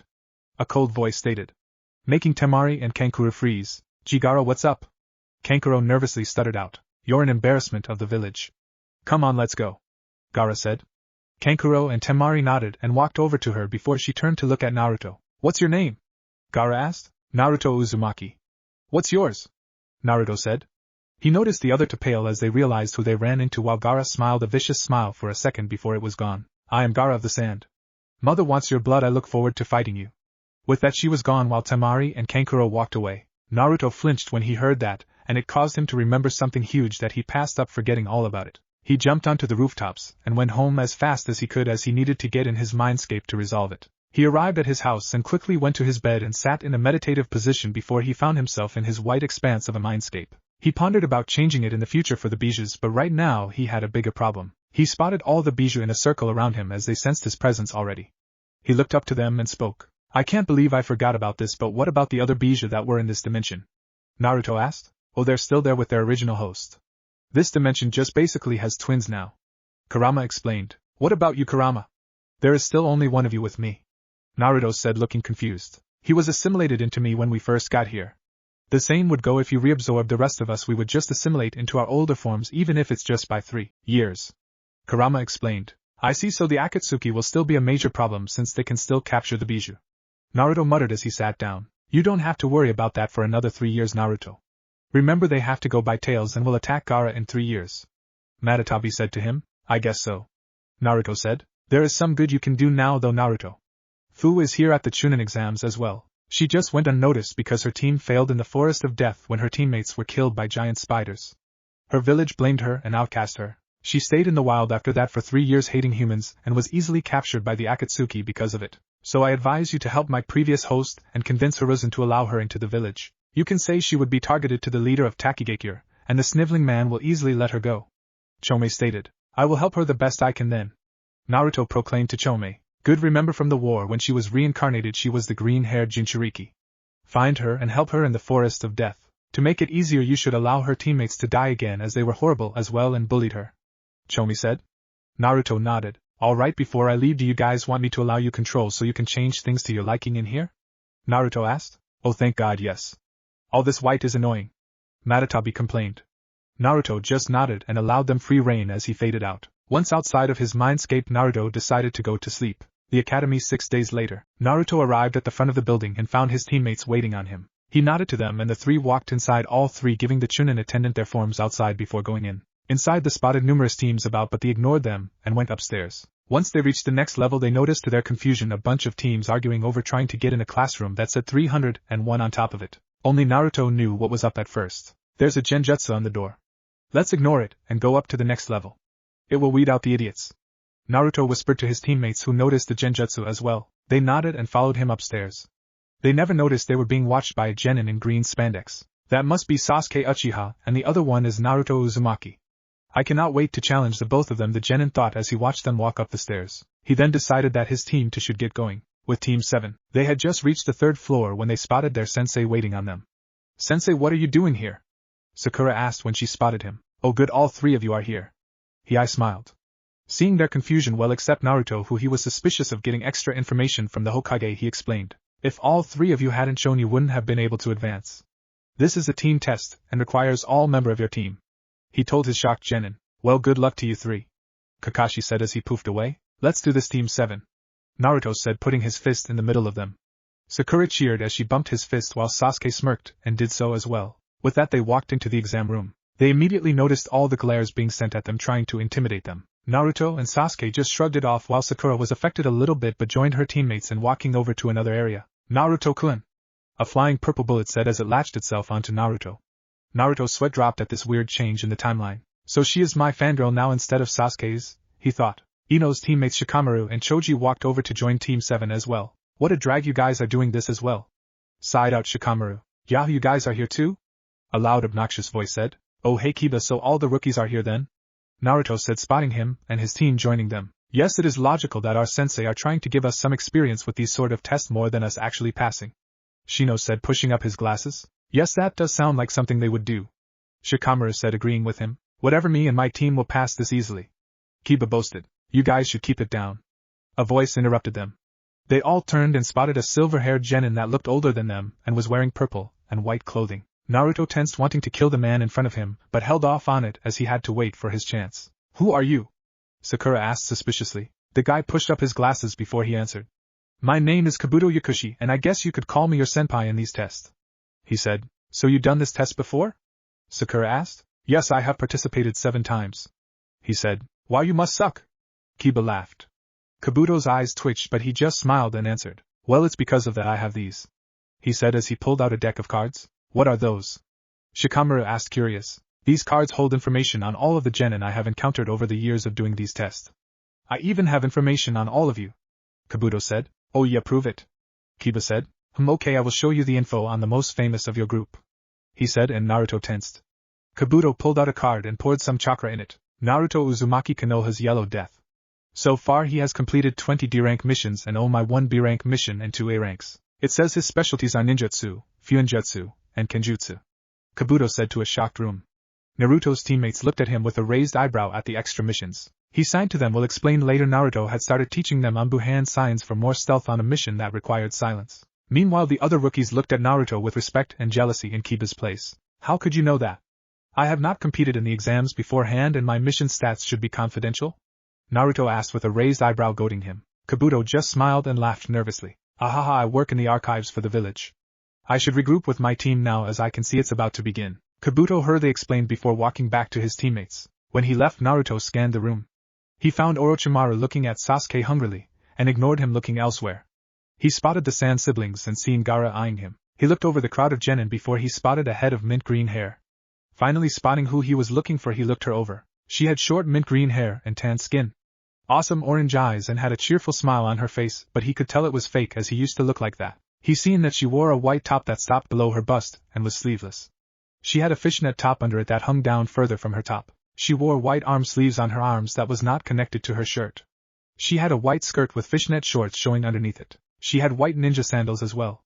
The most noticeable thing about her was the red canister strapped on her back. He knew it contained bugs she could control, like because of her being Komiai's Jinchuriki. He would keep an eye on her so he could save her like he promised Chome. While he was scouting out the competition, he noticed their instructor came in more peacefully this time as Kabuto didn't have the chance to insult the Sound Village. Alright, shut up. I am the proctor of the first exam, Marino Ibiki. Now line up and take a number while I explain the first exam, he said. Naruto ignored the explanation of the rules as he already knew, but he did make sure to pick a different number this time to see where he would go. As luck would have it, he ended up in between Fu and some Miss Genin who looked intimidated to be sitting next to him. He did have a reputation in the Miss right now, so he wasn't surprised. Deciding to see what her personality was like, Naruto turned towards Fu with a smile. Good luck with the exam, he said to her. She smiled back. Thanks, and you too, she said, smiling brightly. When Ibiki said begin, Naruto decided to see how his information gathering skills were. He had a plan but couldn't do it until they were 20 minutes in, so he placed his hand on his cheek and looked like he was completely bored, to which he was. This caused Kakashi, who was in the Jonin realm watching the test, to facepalm while the other Jonin snickered. 20 minutes later, Naruto released something from his hand, which were smoke bombs. They detonated, and when everyone was coughing in the smoke, Naruto copied the answers off of a fake Genin's test and sat back. The smoke was cleared by a gust of wind by an annoyed Ibiki who looked around the room for the person that did it. He spotted the Uzumaki kid looking bored, but he could see him smirking a bit. Smart kid. Cause a distraction and take the information while everybody is distracted, he thought, smirking. 10 minutes, Ibiki called out. The scribbling of a few papers got more frantic at that. Alright, now for the final question. You have a choice whether or not you want to take it, Ibiki said to the Genin. Why wouldn't we want to take the question? Temari called out. Because, began Ibiki, smirking. If any of you get it wrong, your whole team is disqualified from ever participating in the Chunin exams ever again, he said, and this caused a caught wail of protest. Shut up, you were just unfortunate to have me as a proctor. Now raise your hand if you don't want to take the question so that we may catalog what teams failed, he said with his arms crossed. At this, several teams started quitting. Naruto just stayed there with a bored look on his face. Sakura, seeing her teammates look confident, didn't even think about raising her hand. Since Naruto didn't make an outburst this time, more teams quit, not having the confidence. This left about 20 teams of Genin sitting there. Is that all of them? Ibiki questioned, looking stern. Seeing nobody else moving, he nodded. Good, then you all pass, he said. What? Yelled most of the Genin. The world is not all sunshine and days of sprats. This test was designed to test your information gathering skills. All over the room are Chunin disguised as genin. We needed to see if you had the guts to be Chunin. Ibiki said, taking off his bandana, showing off his scars. At that moment a pair of kunai flashed into the room and stuck to the wall, unrolling a banner that read, "The sexy and single Anko Mitarashi has arrived." A black ball came into the room, exploding into the form of Anko and her scantily dressed self. "Alright brats, the second exam begins now," Anko said, eyeing all of them. "Damn, only 20 teams left? Nice work, Ibiki. I'll cut them down by half though," she said, smirking. "Follow me to your next location for the exams," she ordered, and leaped out of the window. Naruto and his team were the first to follow her, which led to all the other genin teams following after them. Training ground 44. "Alright brats, welcome to the Forest of Death," Anko said, dramatically gesturing to the huge forest that was behind her. "This will become the location of the second exam. For this exam you will be receiving one of 2 scrolls that are marked as Heaven and Earth respectively," she said, taking out one of each scroll. "Your objective is to obtain the pair to your scroll through any means necessary, and then finding your way to the tower in the middle of the forest. I will be splitting them evenly, 10 Earth scrolls to half of you and 10 Heaven scrolls to the other half, forcing your numbers down by half no matter what," she continued to the wary genin who were eyeing each other. "That's not to say it will be 10 teams finishing, because this forest is dangerous and filled with countless poisonous plants and huge animals. Plus you will be in there for 5 days, which is the time limit for this exam," she explained to them. "What will we do for food?" cried Choji. Anko rolled her eyes. "You will be capturing it yourself and fending for yourself," she said, smirking. "Can a team drop out after entering?" Shikamaru asked. "No, once you're in there you stay until the time limit ends. As such, all of you have to sign waivers since the Leaf Village is not responsible for your deaths," she said, taking out a stack of papers. By now a lot of the attending genin were thoroughly intimidated. They all lined up in booths around the training grounds to sign their forms and receive their scrolls. Naruto's team received a Heaven scroll and Naruto sealed it onto himself. They lined up in front of a gate ready to begin. Before it started, Naruto turned to his team. "Okay, once we get in there I am going to send out clones to scout the other teams and possibly retrieve an Earth scroll." Naruto informed them and they nodded. "Begin!" shouted Anko, sounding a buzzer and opening the gates. All the genin flew into the forest at that. Immediately after entering the forest, Naruto created 30 shadow clones, not taking any chances. He sent 5 of them into the direction he knew Fu's team was in to keep watch over her.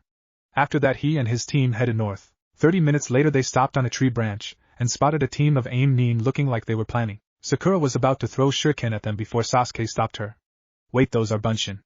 The real ones are hiding in the bushes to the left," Sasuke whispered to her, pointing to where the real 3 were hiding while having his Sharingan activated. Sakura nodded and aimed towards it while Sasuke prepared a jutsu along with Naruto, both in sync of what they wanted to do. Sakura launched the shuriken into the bushes and the 3 Bunshins faded away as 3 genin emerged from the bushes, 2 of them with shuriken impaled into their legs while the other escaped them.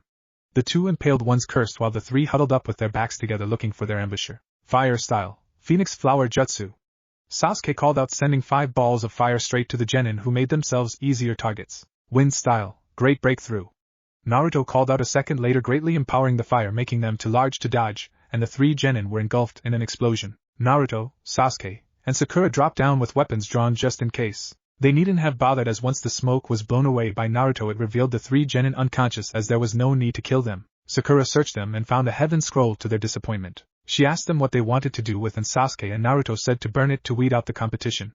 She tossed it to Sasuke, who did so with a low-level Katan Jutsu. With that they took to the trees again and continued on. 1 hour later Naruto sensed a huge gathering of chakra.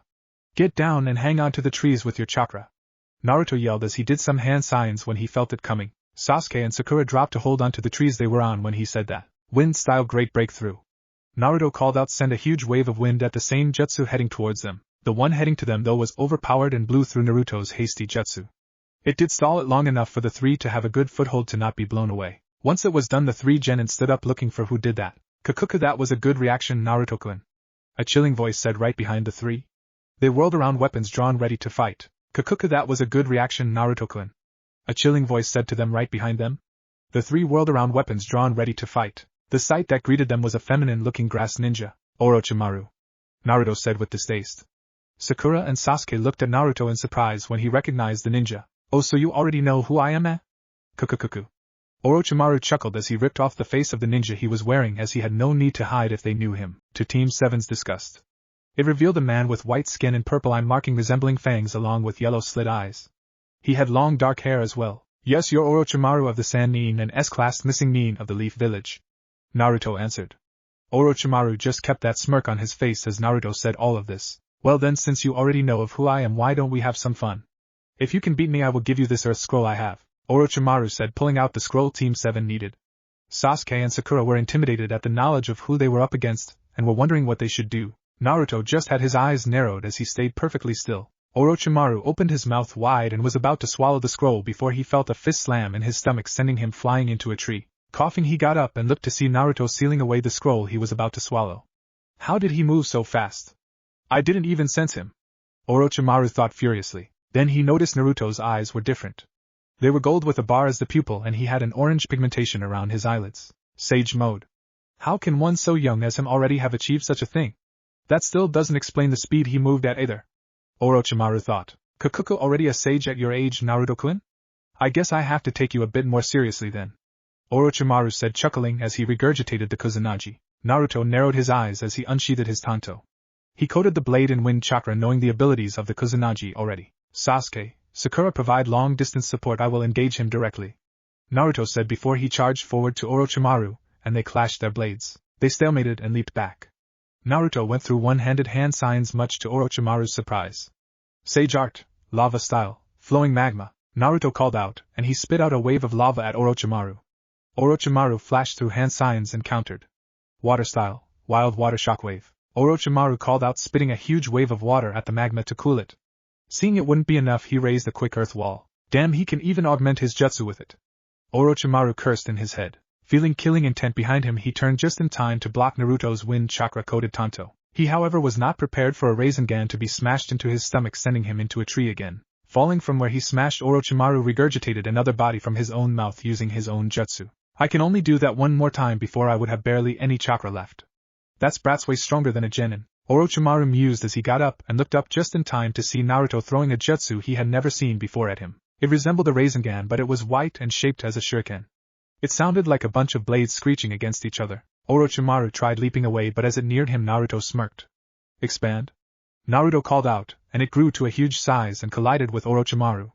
Ah! Orochimaru screamed as it sent him away whilst shredding his stomach at the contact point. It then exploded with him in it, and felt like millions of microscopic blades were tearing him apart. Wind style, Rasen Shuriken, Naruto said, seeing his original move detonating.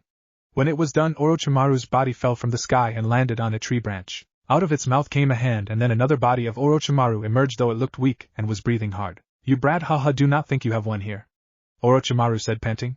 He bit his thumb, drawing blood, and went through hand signs.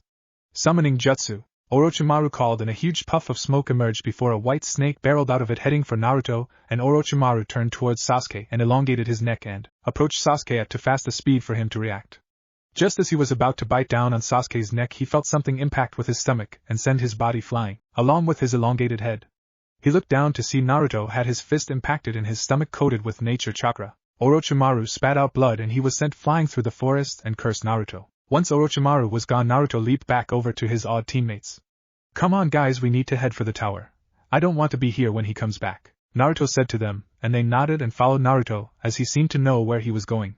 Sasuke and Sakura just couldn't believe their eyes. Their genin teammate just went toe-to-toe with a Sannin. They were beginning to realize that they knew nothing about him at all, as he did not attend the academy. Sasuke was determined to ask Naruto to help him train after what he just witnessed.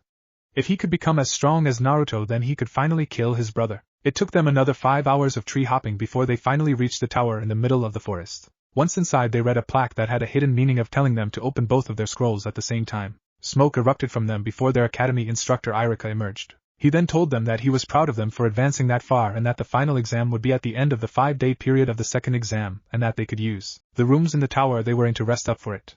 The three then headed for their room, and once inside, Sasuke and Sakura crashed into their beds as Naruto laid on his. He then felt his shadow clone that was shadowing Fu's team dispel, and its memories caused him to blush. Flashback no jutsu. SC, shadow clone. Naruto had finally located Fu's team to see the three of them setting up a campsite. Well, more like Fu was setting up the campsite, as her two teammates were just lazily sitting and glaring at her. SC Naruto was saddened at the sight of this, which was why he did not say anything when he noticed the plant vines that were creeping towards Fu's teammates. Fu heard her jerk teammates start screaming and whirled around just in time to see them getting eaten by a giant plant monster. And oh, the village will blame this is on me, Fu screamed in despair as she sliced any plant roots and vines near her with a water sword. Just then she noticed a huge blue ball of fire descend from the trees and collide with the plant monsters and burn them to ash. Are you alright? She heard and whirled around to see a boy with spiky blonde hair that had two bangs framing his face and cerulean blue eyes. He had a worried frown on his face, and was dressed in an orange long-sleeved kimono top with a red spiral on the left bottom side and was held closed by a black obi. It was embroidered with black silk as well. He had black umbu pants with pockets and a shuriken holster on his left thigh and black shinobi sandals. Fu had actually blushed at the sight of the nice boy that sat next to her in the exams before she tensed prepared to fight him even if he was the famous genin being called the Yellow Death. Naruto held his hands up in surrender. Are you okay? I got here just in time to see those plant monsters coming after you and I burned them, he said, telling her he was the one who had stopped the attack just now. Upon remembering her teammates' deaths, she collapsed on the ground crying because she knew the fate that would befall her when she returned the village with the deaths of her teammates. As seen, Naruto quickly approached her and wrapped her up in a hug, and she tightly embraced him, crying. Hey, why are you crying? Naruto asked, concerned. Where are your teammates? Naruto asked. Fu, despite the state she was in, scoffed.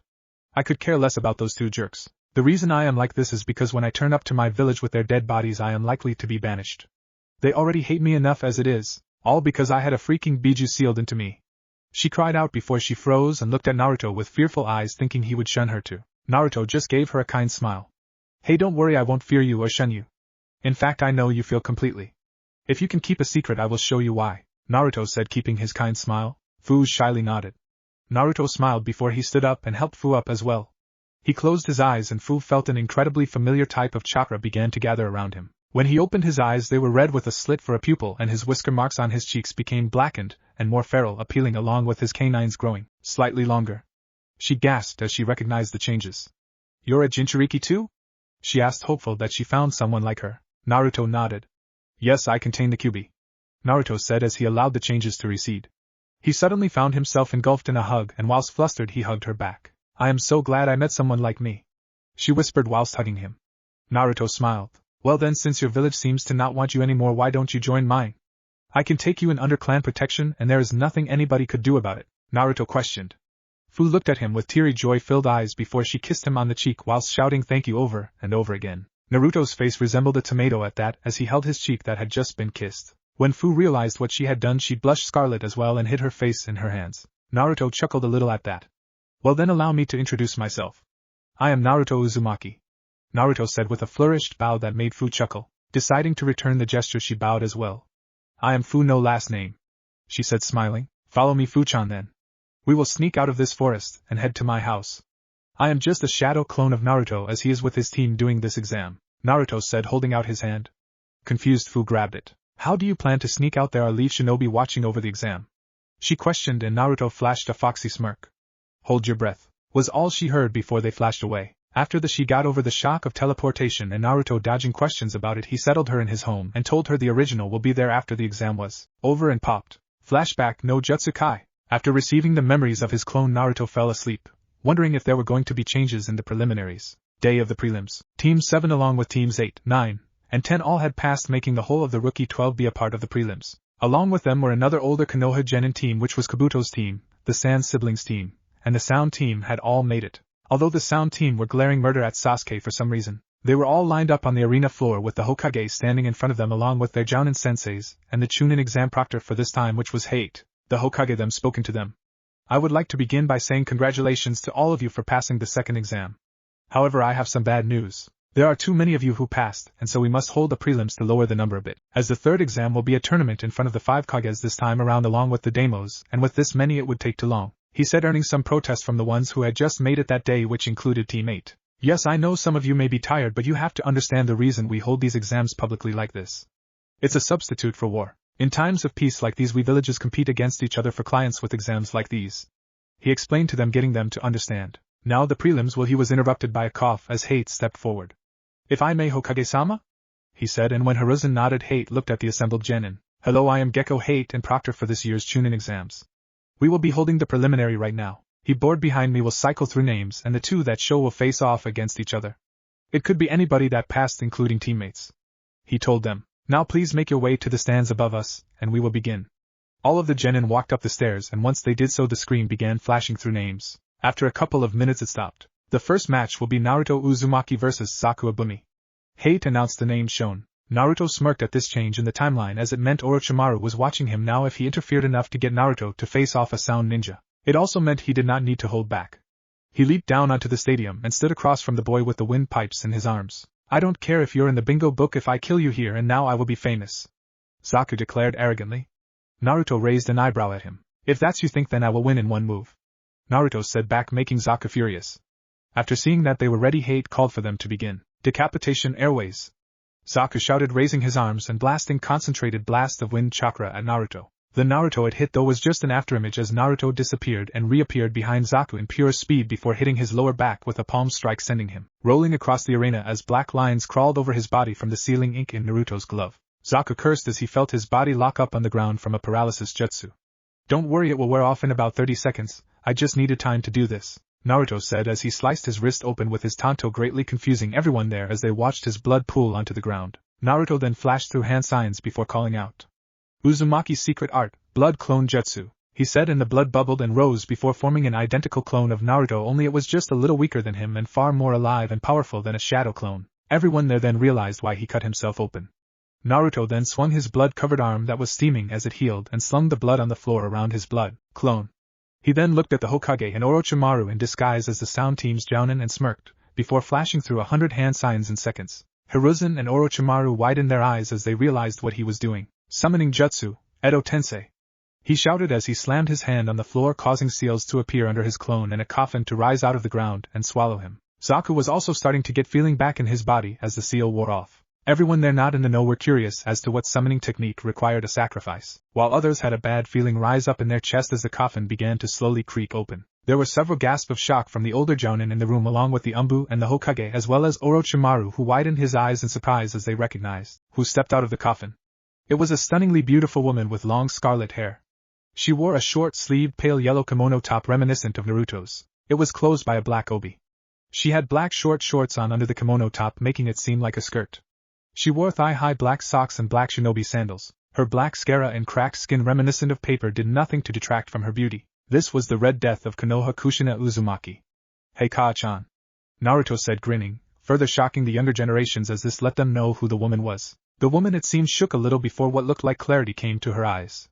She looked around the room she was in before looking to her left and smiling brightly. She ran over to Naruto and hugged him tightly, lifting him off the ground as she was pretty tall and Naruto was still slightly short. I'll look at my little Naruchan all grown up, she cooed, making everyone in the room sweat drop as that kind of ruined the image they had set up of her thanks to Naruto. Naruto meanwhile had his face flush in extreme embarrassment.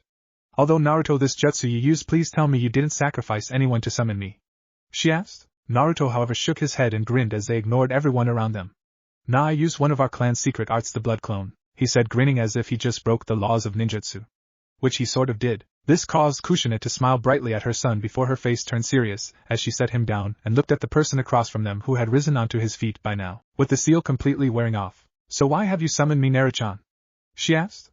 At this Naruto turned serious as well, and those watching sensed the change and watched intently, wondering how the match that should have ended already go. Hey, you just gotta beat that Genin. I just wanted to be lazy and not do it, he said sheepishly. His mom gained tick marks at this and looked at her son in anger. Sochi, laziness is unbecoming of a ninja. Honestly, you're just like your father was when it came to paperwork. She stopped talking when she seen Naruto's eyes widen and make a slash mark across his throat for her to be quiet. As if realizing where she was, Kushina sheepishly rubbed the back of her head, making the Hokage sigh in relief at the fact that the secret wasn't out yet. The others in the room now knew where Naruto got his tendencies from. Well, since you're interrupting my time with my son, I am going to put you down, little boy, Kushina said with a red haze of aura around her, as she glared coldly at Zaku, who was preparing to attack them while they were distracted. A certain purple-haired Umbu shivered as she watched her Genin sensei's aura of death, as she used to call and manifest once more in the world of the living. Of course, she was still teary-eyed at seeing her again. She could see Anko, who was there as well, was tearing up, and she could see Kurenai doing it too. Golden chains manifested around her fist, and she disappeared in a blur. She was a Jounin after all, before decking Zaku in the face, knocking him out as he collided with the wall. The chains disappeared along with the aura of death around Kushina. She had returned to her happy self. Gekko Hate, seeing it was over, walked forward. The match is over and Naruto Uzumaki wins, he said. This, it seemed, was what snapped everyone out of it as they started throwing questions at Naruto. Hey Naruto, you mean to tell you can bring people back from the dead? Kiba shouted after he eyed his mother with a bit of drool. Yes and no, I guess. Yes, I can with this jutsu, but usually it requires human sacrifice, and so is a forbidden jutsu. The version I just used can only be used to bring someone of my bloodline back, Naruto replied as he ascended the stairs with his mom happily following him as she poked and prodded him all over since she hadn't seen him since he learned the jutsu and summoned her the first time when he was 11 using a bandit's corpse. She had immediately scolded him for it, and he promised he wouldn't do it again unless he figured out how to do it without human sacrifice. She adored how cute her little Sochi looked. Then how come you don't just bring all of your relatives back to life? He asked. Naruto looked at him with sad knowing eyes as Kushina gained a sad smile. Because the dead should stay dead, and be in the afterlife with their loved ones. I only summoned Kachan just now because she never got to say her goodbyes and I finally had a way to do it safely. He replied, and all of the older ones and even some of the more mature ones of the younger generations nodded at his logic. I see, sorry man. Kiba apologized, realizing how hard it must be for Naruto to have the ability but to know he shouldn't do it. Naruto waved off his concerns as he eyed the board that started to cycle through the names again. It's cool man. I got over it a long time ago, he said, and Kiba nodded as he let his eyes drift to the board as well. Kushina by now had stopped prodding her son and was now seen talking to Kurenai, Nico, Yugao, and Anko. Are those the ones you wanted her to say goodbye to? Kiba asked him as they watched the match between Shikamaru and Kin. Yeah, they were her genin squad before she died in the Kyuubi attack. Naruto answered him. Wow, so your mom taught Kurenai-sensei? That's cool, Kiba said. They both then noticed how Ino had approached Naruto's mom and was talking to her, and her mom said something that caused her to blush and make the three other girls to giggle at her. They all then looked at Naruto, who raised an eyebrow before they started to converse in whispers. Naruto felt a chill go up his spine at this. Why do I feel dread when I see that? Naruto conspiratorially whispered with Kiba. Kiba grinned as he punched Naruto in the arm as they watched Shikamaru win with his usual lazy but impressive strategies.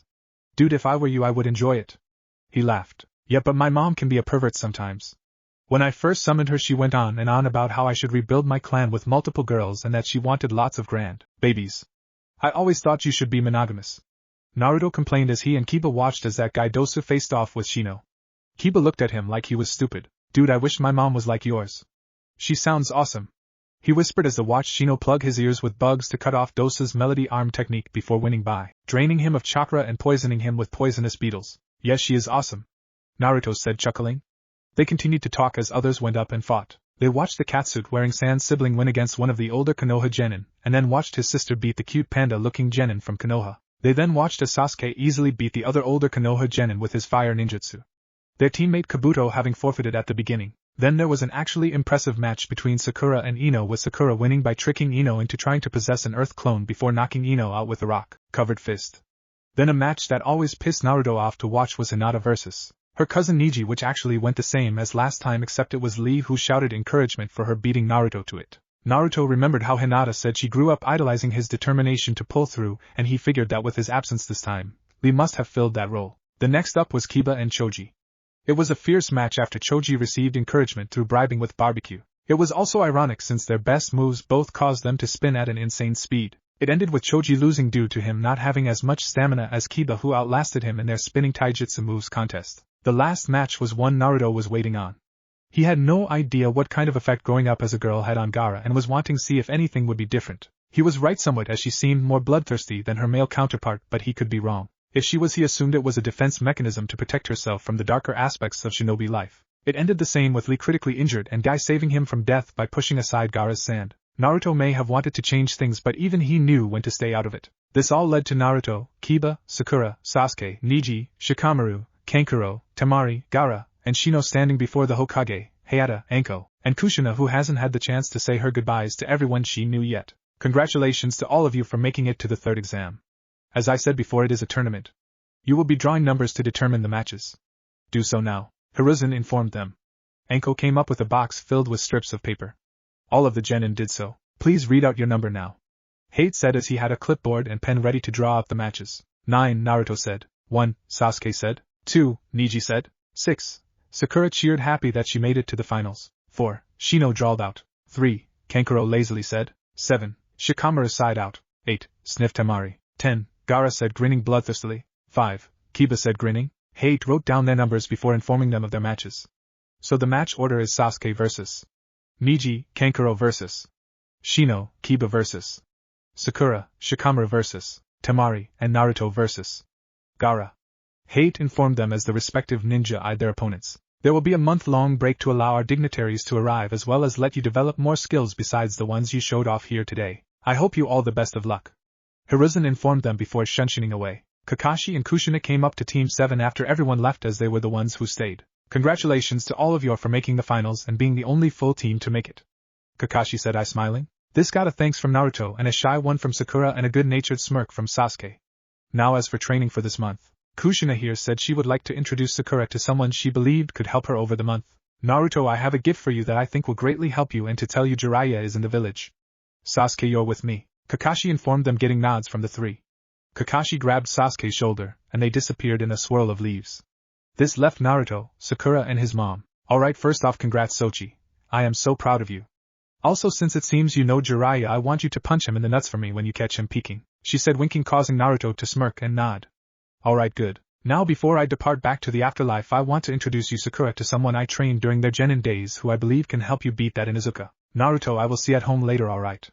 She said, looking at Naruto at the last part, who nodded with a smile before he too vanished in a swirl of leaves. Alright Sakura-me, and you need to head to the Dango Sop, I believe that was where she said she was going after the exam.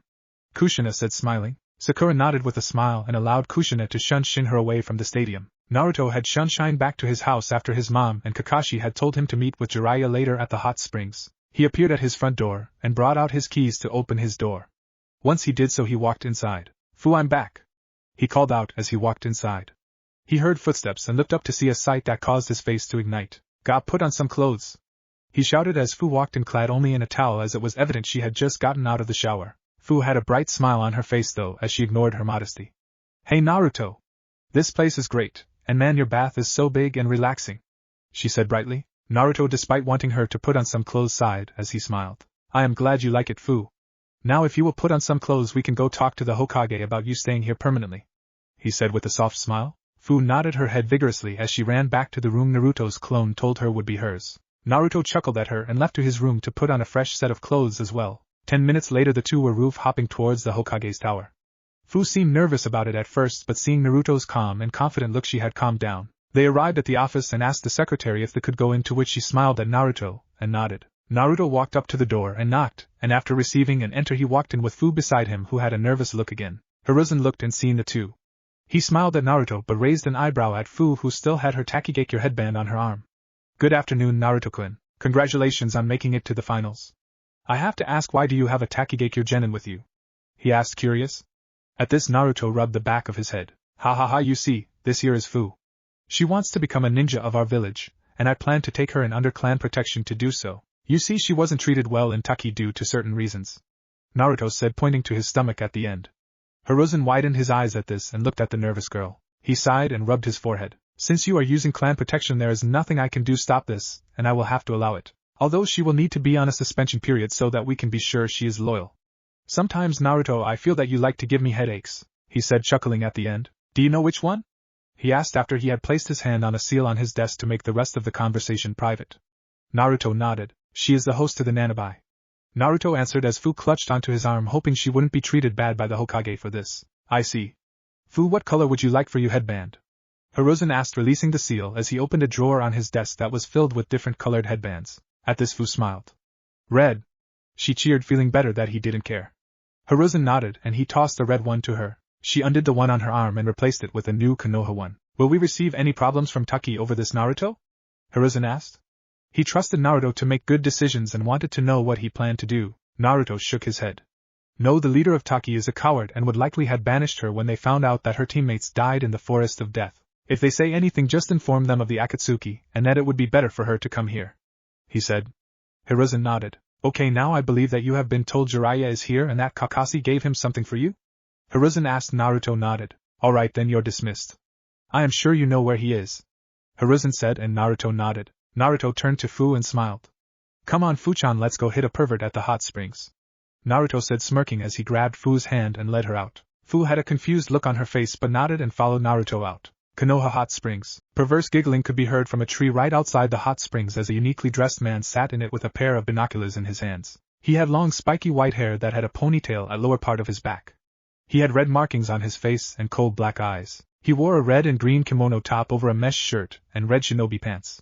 For his shoes he had a pair of getas, and on his forehead protector the kanji for oil was inscribed. This was Jiraiya of the Sannin and self-proclaimed super pervert, as well as the author of the popular book series Ika Ika Paradise. He was currently peeping on the girl's bath and writing in a notebook for his next book that he was writing. He felt someone tap on his shoulder and looked to his left to see a pretty girl with long blonde hair, and that was developed in all the right areas sitting in the tree with him, with a scary smile on her face.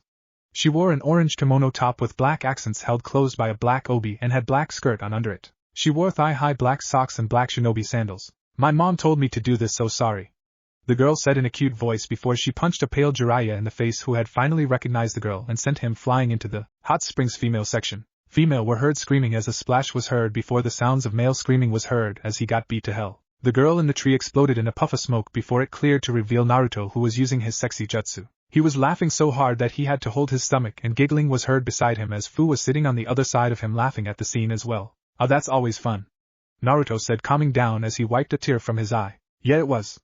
Now I see why you have that perverted jutsu, Fu said, laughing next to him. She had been skeptical at first of his intentions when he showed her that jutsu, until she seen what he did and couldn't help but laugh alongside him. Yeah, laugh it up, brats, a voice said from behind the two, and it was owned by Jiraiya, who looked like crap after getting beaten by the women in the hot spring. Ka-chan told me to hit you in the nuts, so be happy that was your alternative. Naruto sniffed pompously before grinning. Ka-chan, eh? So I am guessing you found a safe way to perform the jutsu then? Jiraiya asked with a hand on his chin. He too had been let in on the secret that only him, Naruto, and the Sandaime knew now, which was where Naruto was actually from. Plus he was with Naruto the day he had performed the Edo Tensei, which shocked the hell out of him, that he knew the jutsu. Yeah, I used the Uzumaki clan jutsu. Blood clones. The only difference it makes in the Edo Tensei is that I can only revive someone of my bloodline, Naruto explained to him. Jiraiya nodded, seeing what he meant. Ah no, I'm confused, Fu said to them. Naruto and Jiraiya turned to her with a confused look before Naruto face-palmed. Haha, right, forgot you weren't at the preliminaries. You see, my parents are dead, and my mother and father never got to say their goodbyes. I used the jutsu to bring my mom back and won the preliminaries with it, and now she is going around to people she knew around the village to say her goodbyes. My father is a complicated matter though, and I can't use the jutsu to do the same with him, Naruto explained to her. Oh, I see. Sorry if I brought up painful memories, she mumbled. Naruto put a hand on her shoulder and smiled at her. It's okay, Fu-chan. I got over it a long time ago. I am happy with my life now, he told her. Fu nodded and smiled at him. Jiraiya, seeing this, got a devious smirk on his face. Oh ho ho, so it's Fu-chan, eh? He said, smirking at a now blushing Naruto, followed by Fu, who blushed as well. Shut it, pervy sage, Naruto yelled at him. Jiraiya gained a tick mark at this. I told you to stop calling me that, Gaki, Jiraiya yelled back at him. Naruto just crossed his arms and smirked at him.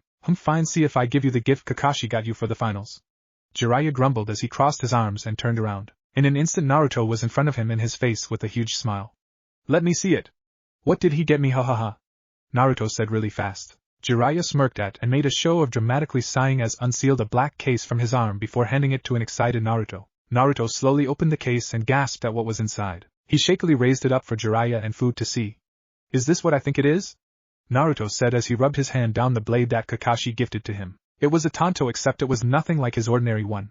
The hilt was black and had a circular gray guard.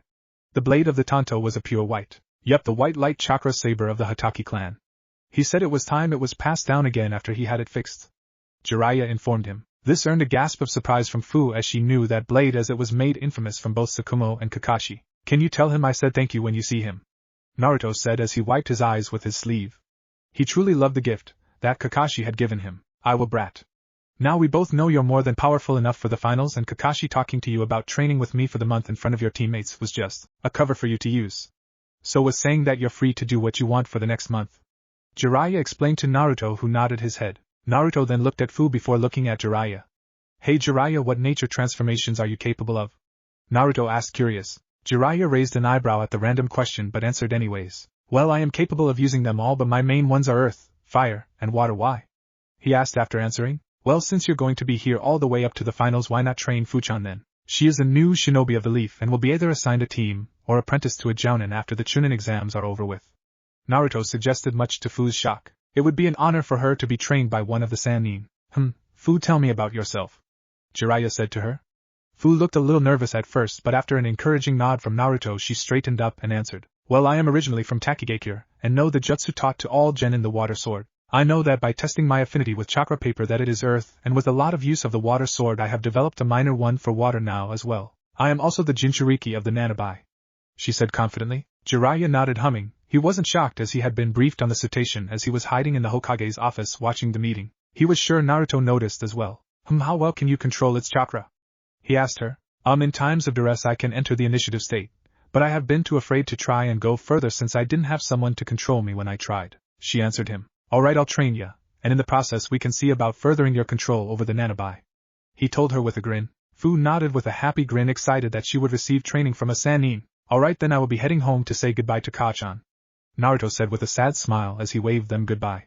The two nodded understandingly and waved him off. Alright Fu, the first step to see where you're at is chakra-controlled Jiraiya began. Back at the Uzumaki, Namikaze's household, Naruto arrived home to find his mom waiting on him in the living room. The two had a tearful goodbye to which his mom threw in her last taunts of him having lots of children with multiple girls before Naruto ended the jutsu. He then sat down and meditated and allowed nature's energy to calm him down from breaking down and missing his mom. 1 month later, Chunin Stadium. During the last month all of the officials had been arriving, which included the Kage of the 5 great nations alongside their daimyos. Even the secretive Mist Village sent their Kage along with 2 guards, which turned out to be Mei Terumi, who had won the civil war and killed Yagura to become the Godame Mizukage. Her guards were Ao and surprisingly Zabuza. Naruto though had not had time to talk to Zabuza as he was busy helping Jiraiya train Fu since his expertise with Jinchuriki was needed to help her. Kumo had A of course, with his guards being B and Darui. While Naruto was tempted to speak with B, he didn't want to arouse suspicions. Iwa's Kage was Anoki and his guards were Kuratsuchi and Akatsuchi. Suna's of course was Orochimaru in disguise, and he had 4 guards with him, to which Naruto knew to be the Sound 4. Hiruzen, at the insistence of Naruto, had a hidden Jiraiya and Kakashi who wasn't hidden as his guards. Down in the arena all of the finalists were lined up prepared to go. This included Naruto, Sasuke, who was surprisingly on time, to which Naruto guessed because Kakashi knew his was the first match. Sasuke was dressed in his new black outfit like last time as well.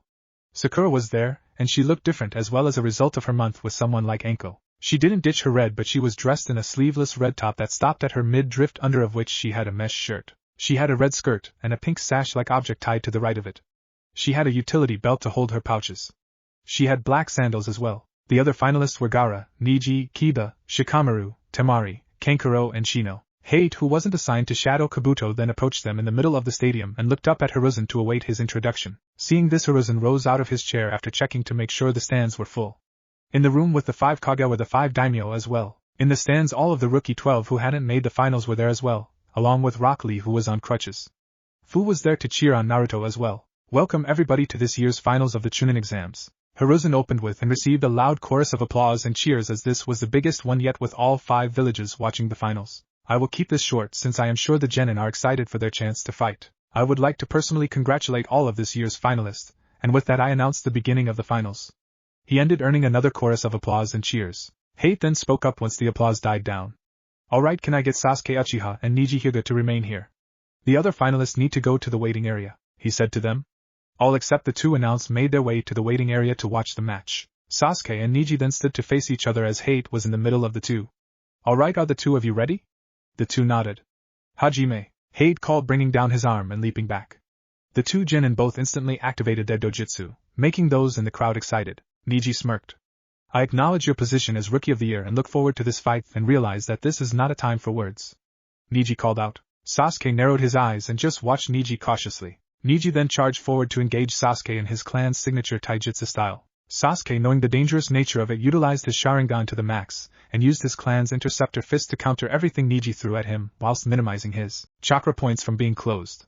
Seeing that he couldn't allow any more chakra points to be closed, Sasuke leaped whilst going through hand signs. Fire style, Phoenix Flower Jutsu. Sasuke called out, sending fireballs in Niji's direction. Niji smirked and entered a stance that caused many members of the Hyuga clan to widen their eyes. Father, that's Hanabi, started only to be interrupted by her father Hayashi. I know Hanabi, he said. 8 trigrams, palm rotation. Niji called out, spinning whilst pouring out chakra from all of his chakra points. A blue dome of spinning chakra surrounded him and rebounded Sasuke's fireballs. The move ended and Niji smirked. Humphrey will never be able to piece my defense, Uchiha, he called out arrogantly. Sasuke tched and decided to try something bigger. He flashed through more hand signs and Niji smirked and entered the stance again. Fire style, Grand Fireball Jutsu. Sasuke called out as he put his fingers in front of his mouth and exhaled a huge fireball in Niji's direction. Rotation. Niji called out again and the huge fireball impacted his dome, but this time it caused him to sweat from the heat since he had to use a lot of chakra to use the technique. Knowing he couldn't waste any more, he rushed at Sasuke as soon as the fireball dispersed, and he cancelled his technique. He entered a surprise Sasuke's guard and entered another stance that shocked many of the Hyuga whilst the onlookers watched the battle excitedly. You are in my field of divination. 8 trigrams, 64 palms. Niji called out and began striking Sasuke before he could put up his guard. 2 palms, 8 palms, 16 palms, 32 palms, 64 palms. Niji called out as he finished his technique. He looked to see Sasuke have a shocked look on his face as he fell to the ground before he, to the surprise of everyone there, popped into smoke. What? Niji yelled. He used his Byakugan and located Sasuke standing vertically on the stadium wall looking tired. Both fighters were panting actually from a lot of chakra use on their genin bodies. Sasuke smirked when he felt all eyes fall onto him. 2 words: shadow clone. When you have a teammate like mine who can use them liberally, you pick up how to use it. Unfortunately, I can only make 1 clone, but it was enough to make 1 and switch out with it after I used the Grand Fireball. He explained, getting approving nods from all the ninja there at his tactics, whilst the civilians just watched on excitedly. Now let's see your ultimate defense. Defend against this. Sasuke yelled out as he flashed through 4 hand signs and held out his right hands with his left holding his wrist. Lightning started to gather around his hand and gave off a screeching similar to birds. Although tired, Niji entered the rotation stance anyways. Many of the older ones in the stands turned to Kakashi in shock. Kakashi, why would you teach a genin an A-rank assassination technique? Guy asked in shock.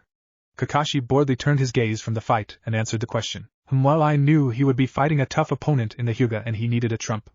Plus he knows not to kill his fellow Konoha, he answered, causing them to sigh at him. Sasuke charged down the wall and towards Niji.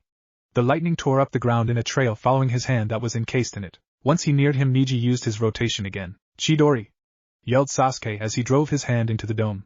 The dome held for a second before it was inevitably pierced by Sasuke due to Niji's lack of chakra to keep it going. Sasuke continued forward and impaled Niji in the shoulder.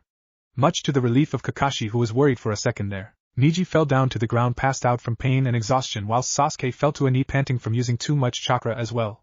Seeing this, Hate reappeared. Winner Sasuke Uchiha, he announced, causing the crowd to erupt into cheers at the amazing display of talent. Medics appeared into the stadium and carried off Niji as Sasuke made his way shakily to the stands. Kage box. Those are some talented genin you have there, Hokage Dano. May the Mizukage commented once the match was over. Yes, especially the Uchiha. Orochimaru, disguised as the Kazekage, commented as he closely watched Sasuke amble off to the waiting area. Nonsense, that Hyuga was clearly a branch member, yet he knew the arts of the main branch. Anoki himself commented. But the Uchiha won. The Raikage commented. Yes, but winning is not all that is needed for a promotion. Hiruzen finally said. Sadly though, that boy's arrogance won him a poor lighting, so I am not sure if he will be promoted. He finished, earning nods from the others whilst Orochimaru just ignored him. Back in the stadium. Will Kankuro of the Sand and Shino Abirame please make your way to the stadium? Hate announced. I forfeit. Kankuro shouted from the stands, since he didn't want to show off his skills in front of everyone before the invasion. This earned him some boos, to which he shrugged off, not caring. Alright then, Kiba Inuzuka and Sakura Haruno, please make your way to the stadium. Hate announced, continuing on. Both genin then made their way down and stood in front of each other. Begin. Hate announced, leaping back. The battle was actually a fierce match, with Sakura capable of keeping up with Kiba due to her newfound control over Earth Release and her sensei's love of poison passing on to her.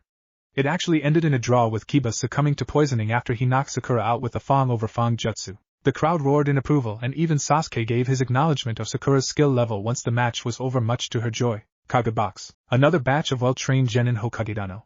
The girl has great control over Earth nature, and a good skill with poisons. The boy, while he may be called a typical Inuzuka, was still nothing to scoff at. May once again commented first. That girl has grown since I last seen her. Zabuza spoke up next, earning the others' interest. Seeing this, he continued. She is on a genin squad with the Uchiha and the Uzumaki. Back during our encounter she was little more than a civilian. To compare, the version we're seeing is like night and day. He informed them, earning nods. Yes, well, I am sure it's quite hard to be on a team with people like the Uchiha and Uzumaki alongside the copycat Nin as well. I mentioned, earning nods. Back in the arena, Shikamaru and Temari had already started their match. Naruto noticed it went the same as last time, with Shikamaru showing his tactical genius but forfeiting right before he won, stating it was a drag, much to the girl he was facing and his mother's ire. Then Hate walked to the middle of the arena again. Now for the final match of the first round. Gaara of the Sand and Naruto. He was interrupted by a kunai landing next to his foot, as while he was stating the names of the contestants, Naruto had looked at Hiruzen and held up a tri-pronged kunai whilst nodding, getting a nod from him as well. So as soon as he said his first name, Naruto let it fly, much to those watching him confusion. Anoki, however, noticed what the kunai looked like and widened his eyes in horror. To prove his point, Naruto disappeared from the contestant's box in a yellow flash and landed next to Hate. Namikaze. Naruto finished for Hate with a mischievous grin that earned him a troublesome from Shikamaru from the stands. All was quiet for a few seconds before the entire stadium erupted into cheers from the Konoha part. Yandame-sama's legacy lives on. Ha, I knew him and Kushina-sama were together, were such things that were being thrown around. The rookie 12 were shocked except for both Shino and Shikamaru, who put 2 and 2 together, which was why Shikamaru was explaining things for the ones who didn't know. A loud chakra-enhanced cough from the Hokage quieted everyone down. Thank you? Now while I know this revelation may be shocking, we have a Chunin exam final to begin. He politely informed everyone. This caused them to all quiet down and turn their eager eyes to watch the match. Hate nodded and stood in the middle of Gaara and Naruto, who were staring each other down. Begin, he said and leaped back. I will win here today, Gaara, and I will acknowledge your existence, he told her, getting wide eyes from her before she scowled darkly and allowed her sand to surround her protectively. Seeing this, Naruto brought out his first trump card. He unsealed a huge blue scroll and threw it into the air. He clapped his black gloved hands together. Unseal, he shouted, and the scroll unrolled itself in mid-air before a colossal amount of water rolled out of it and filled the stadium, causing Naruto and Gaara to have to water walk to continue the battle. This also had the effect of soaking Gaara's sand and making her sand armor fall off. Naruto decided to begin the battle. He flashed through hand signs as an insane speed before lightning flowed through his hands. Lightning style, flowing lightning, he shouted and unleashed it upon the water, sending it to Gaara. Gaara widened her eyes and leaped into the air to avoid it. Sadly, this was what Naruto was expecting. He flashed through more hand signs and brought his hand to his mouth. Lava style, flowing magma, he shouted, causing Mei to widen her eyes at the style as well as Anoki. A huge wave of magma erupted from Naruto's mouth, flying towards Gaara's location in the air. Don't underestimate me, she shouted, and met his lava with a wave of sand blocking it and causing the sand that met to glass over. I wasn't, she heard him whisper behind her before she felt a chakra-enhanced fist impact into her back, sending her flying across the stadium, bouncing across the water. Naruto landed on the water and held the serpent hand sign. Water style, water dragon jutsu, he shouted, causing a roaring dragon to come out of the water and head towards Gaara. It impacted against her when she stopped rolling long enough to stand up. When the water died down, it revealed a dome of sand floating atop the water, letting Naruto know she was close to snapping. He unsheathed his tanto he had across the middle of his back. The tanto that was a gift to him from Kakashi. The white light chakra saber. All of those who knew it widened their eyes at it being repaired and in the hands of Naruto. Tenten had stars in her eyes as she looked at it, and had a bit of drool come out of her mouth. Naruto then placed one hand above the other on the hilt, and brought it close to his body as he entered a strange stance. Wind style, divine spear, he calmly said. The only proof that something happened was the shimmer of wind chakra around the tip of Naruto's blade, and the blood-curdling scream coming from the dome that now had a precise hole in it. It looked like a sword had just pierced it. My blood! This is my blood! Gaara screamed from her dome of sand as she looked at the blood leaking from her shoulder that had been pierced by the jutsu. The sand started to fall apart and surround her, turning her into a half-transformed Biju. All the civilians were confused on the last part as they didn't see what had pierced the dome. The shinobi, however, were shocked at the wind-style jutsu he had just used. The speed on it was insane, and it was only a Sharingan-wielding Kakashi who could follow it. Then Gaara half-transformed and the shock turned into fear of a Biju emerging right in the middle of Konoha. Naruto noticed the feathers had started falling and knew it was time. Completely ignoring Gaara, he clapped his gloved hands together and called out, Kai, and sent an overpowered chakra pulse washing over the stadium, causing the feathers that had started to fall to disappear. He then clapped his hands together once again and called out, Fuin, Grand Barrier! He shouted as he slapped his hands onto the water. Immediately an enormous amount of black lines spread from his position before they hit paper tags he had placed the night before in the stadium. Huge boxes of white translucent energy erupted around the spectators' boxes. The contestants had won, the spectators had won, and even the Kage box had won. Also, much to his shock, a barrier surrounded Orochimaru, who was about to set off an explosion in the Kage box, and 4 more appeared surrounding the Sound 4. Another similar barrier to theirs appeared in the stands and surrounded Kabuto, who was watching the proceedings. Another barrier had surrounded the daimyo to protect them as well. Hokage Dano, what is the meaning of this? I shouted as he and his guards prepared for combat, as well as Mei and hers and Anoki and his. Yes, Hokage Dano, please explain yourself. Why did that genin just seal off the entire stadium as well as Kazekage Dano? Mei asked as she tensed herself ready for battle. This all can be explained easily, right, Orochimaru? Hiruzen asked calmly as he turned towards the Kazekage. This earned gasp of shock from the other 3 Kage as they turned towards Orochimaru, who was snarling as he ripped off his face cowl and revealed himself in all his infamous glory. How? Orochimaru seethed. Naruto is quite a smart boy and knew of your invasion plans beforehand. So he prepared all of this. Hiruzen calmly answered. The other 3 Kage, seeing him calm, also calmed down as well. Yes, but the boy now has sealed off most of your shinobi force. How do you expect to protect your precious village from my army? Orochimaru said with a smirk. Hiruzen smirked as well as he pointed down to Naruto in the arena. Arena with Naruto and Gaara. Naruto crossed his hands into a seal he had used for most of his life. Shadow Clone Jutsu, he called out. Immediately the stadium was filled with clones. You all know what to do, Naruto told them. Protect the Leaf Village, he said. They all nodded and disappeared in yellow flashes to various markers around the village. Now for you, Gaara, Naruto said, turning his attention to her. She had a deranged smile on her face as she regarded him. You may have protected everyone else, but you won't be able to protect yourself. Plus, let's see your barrier hold against this. She shouted as she held her hands in a hand sign. Ninja art, playing possum jutsu.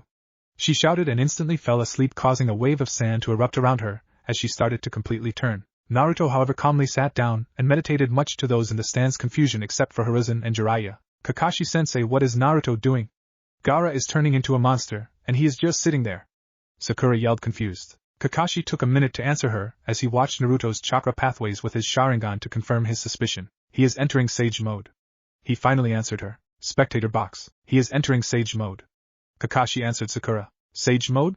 She asked in confusion, while the others were interested as well, except for the older shinobi who were shocked to hear that one so young achieved it. Yes, a sage is a person trained to take the energy of nature itself into their bodies.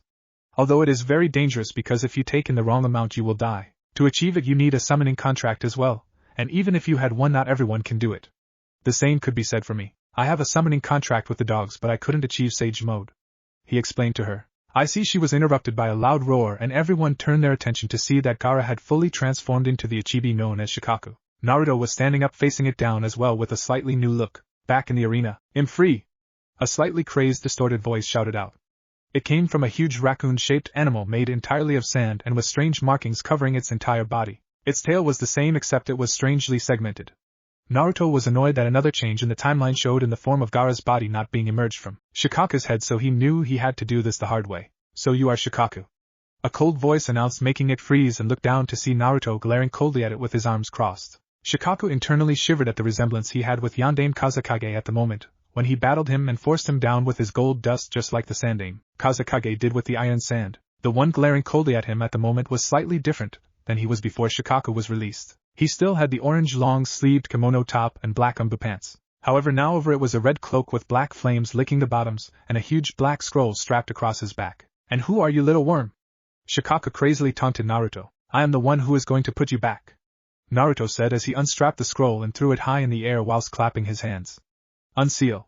He shouted. Shikaku meanwhile was annoyed with the water in the stadium, and gathered his sand around him to flood the stadium with and absorb it. He looked up when he heard unseal and widened his eyes at what he saw along with everyone else in the stadium. For floating in the air dangerously above Naruto, who was still glaring at him, was the famous iron sand of the Sandaime Kazekage. This was Naruto's second trump card against Shikaku and Gaara. He had two more, but they were for drastic circumstances, of which he was sure he was going to have to use magnet-style iron spears. Naruto called out, sending hundreds of spears made of the iron sand barreling at Shikaku. They all penetrated his huge body, making him roar in pain. Naruto didn't feel like questioning the logic of how something made of sand could feel pain though. Shikaku countered by swelling his body before punching it with his fist, sending out a huge bullet of air towards Naruto, who was already flashing through signs. Since he knew he couldn't counter the power of a Biju's jutsu himself, he decided to defend, Earth-style, Earth Wall Jutsu. He shouted, slamming his hands on the ground. A massive wall of earth rose just in time to take the bullet, but it decimated it. Naruto tched at this. He knew he needed to bring in the big guns soon. He charged towards Shikaku, who laughed at him and swung a claw, making the crowd gasp. Naruto however caught it with both hands and lifted Shikaku in the air whilst yelling and threw him over his shoulder and slammed him on the ground behind him. If he could do it to the Kyuubi, he can do it to anything barring the Jubi. Everyone widened their eyes, wondering how the heck he could even lift that thing. Off in the distance, people seen the boss toad being summoned to combat a huge three-headed snake, reminding them that Naruto was also holding off an entire invasion by himself. At the same time he was fighting Shikaku, Naruto began flashing through hand signs immediately after throwing Shikaku. He was amassing a huge amount of chakra and nature energy for this technique. Finally he finished on the serpent hand seal.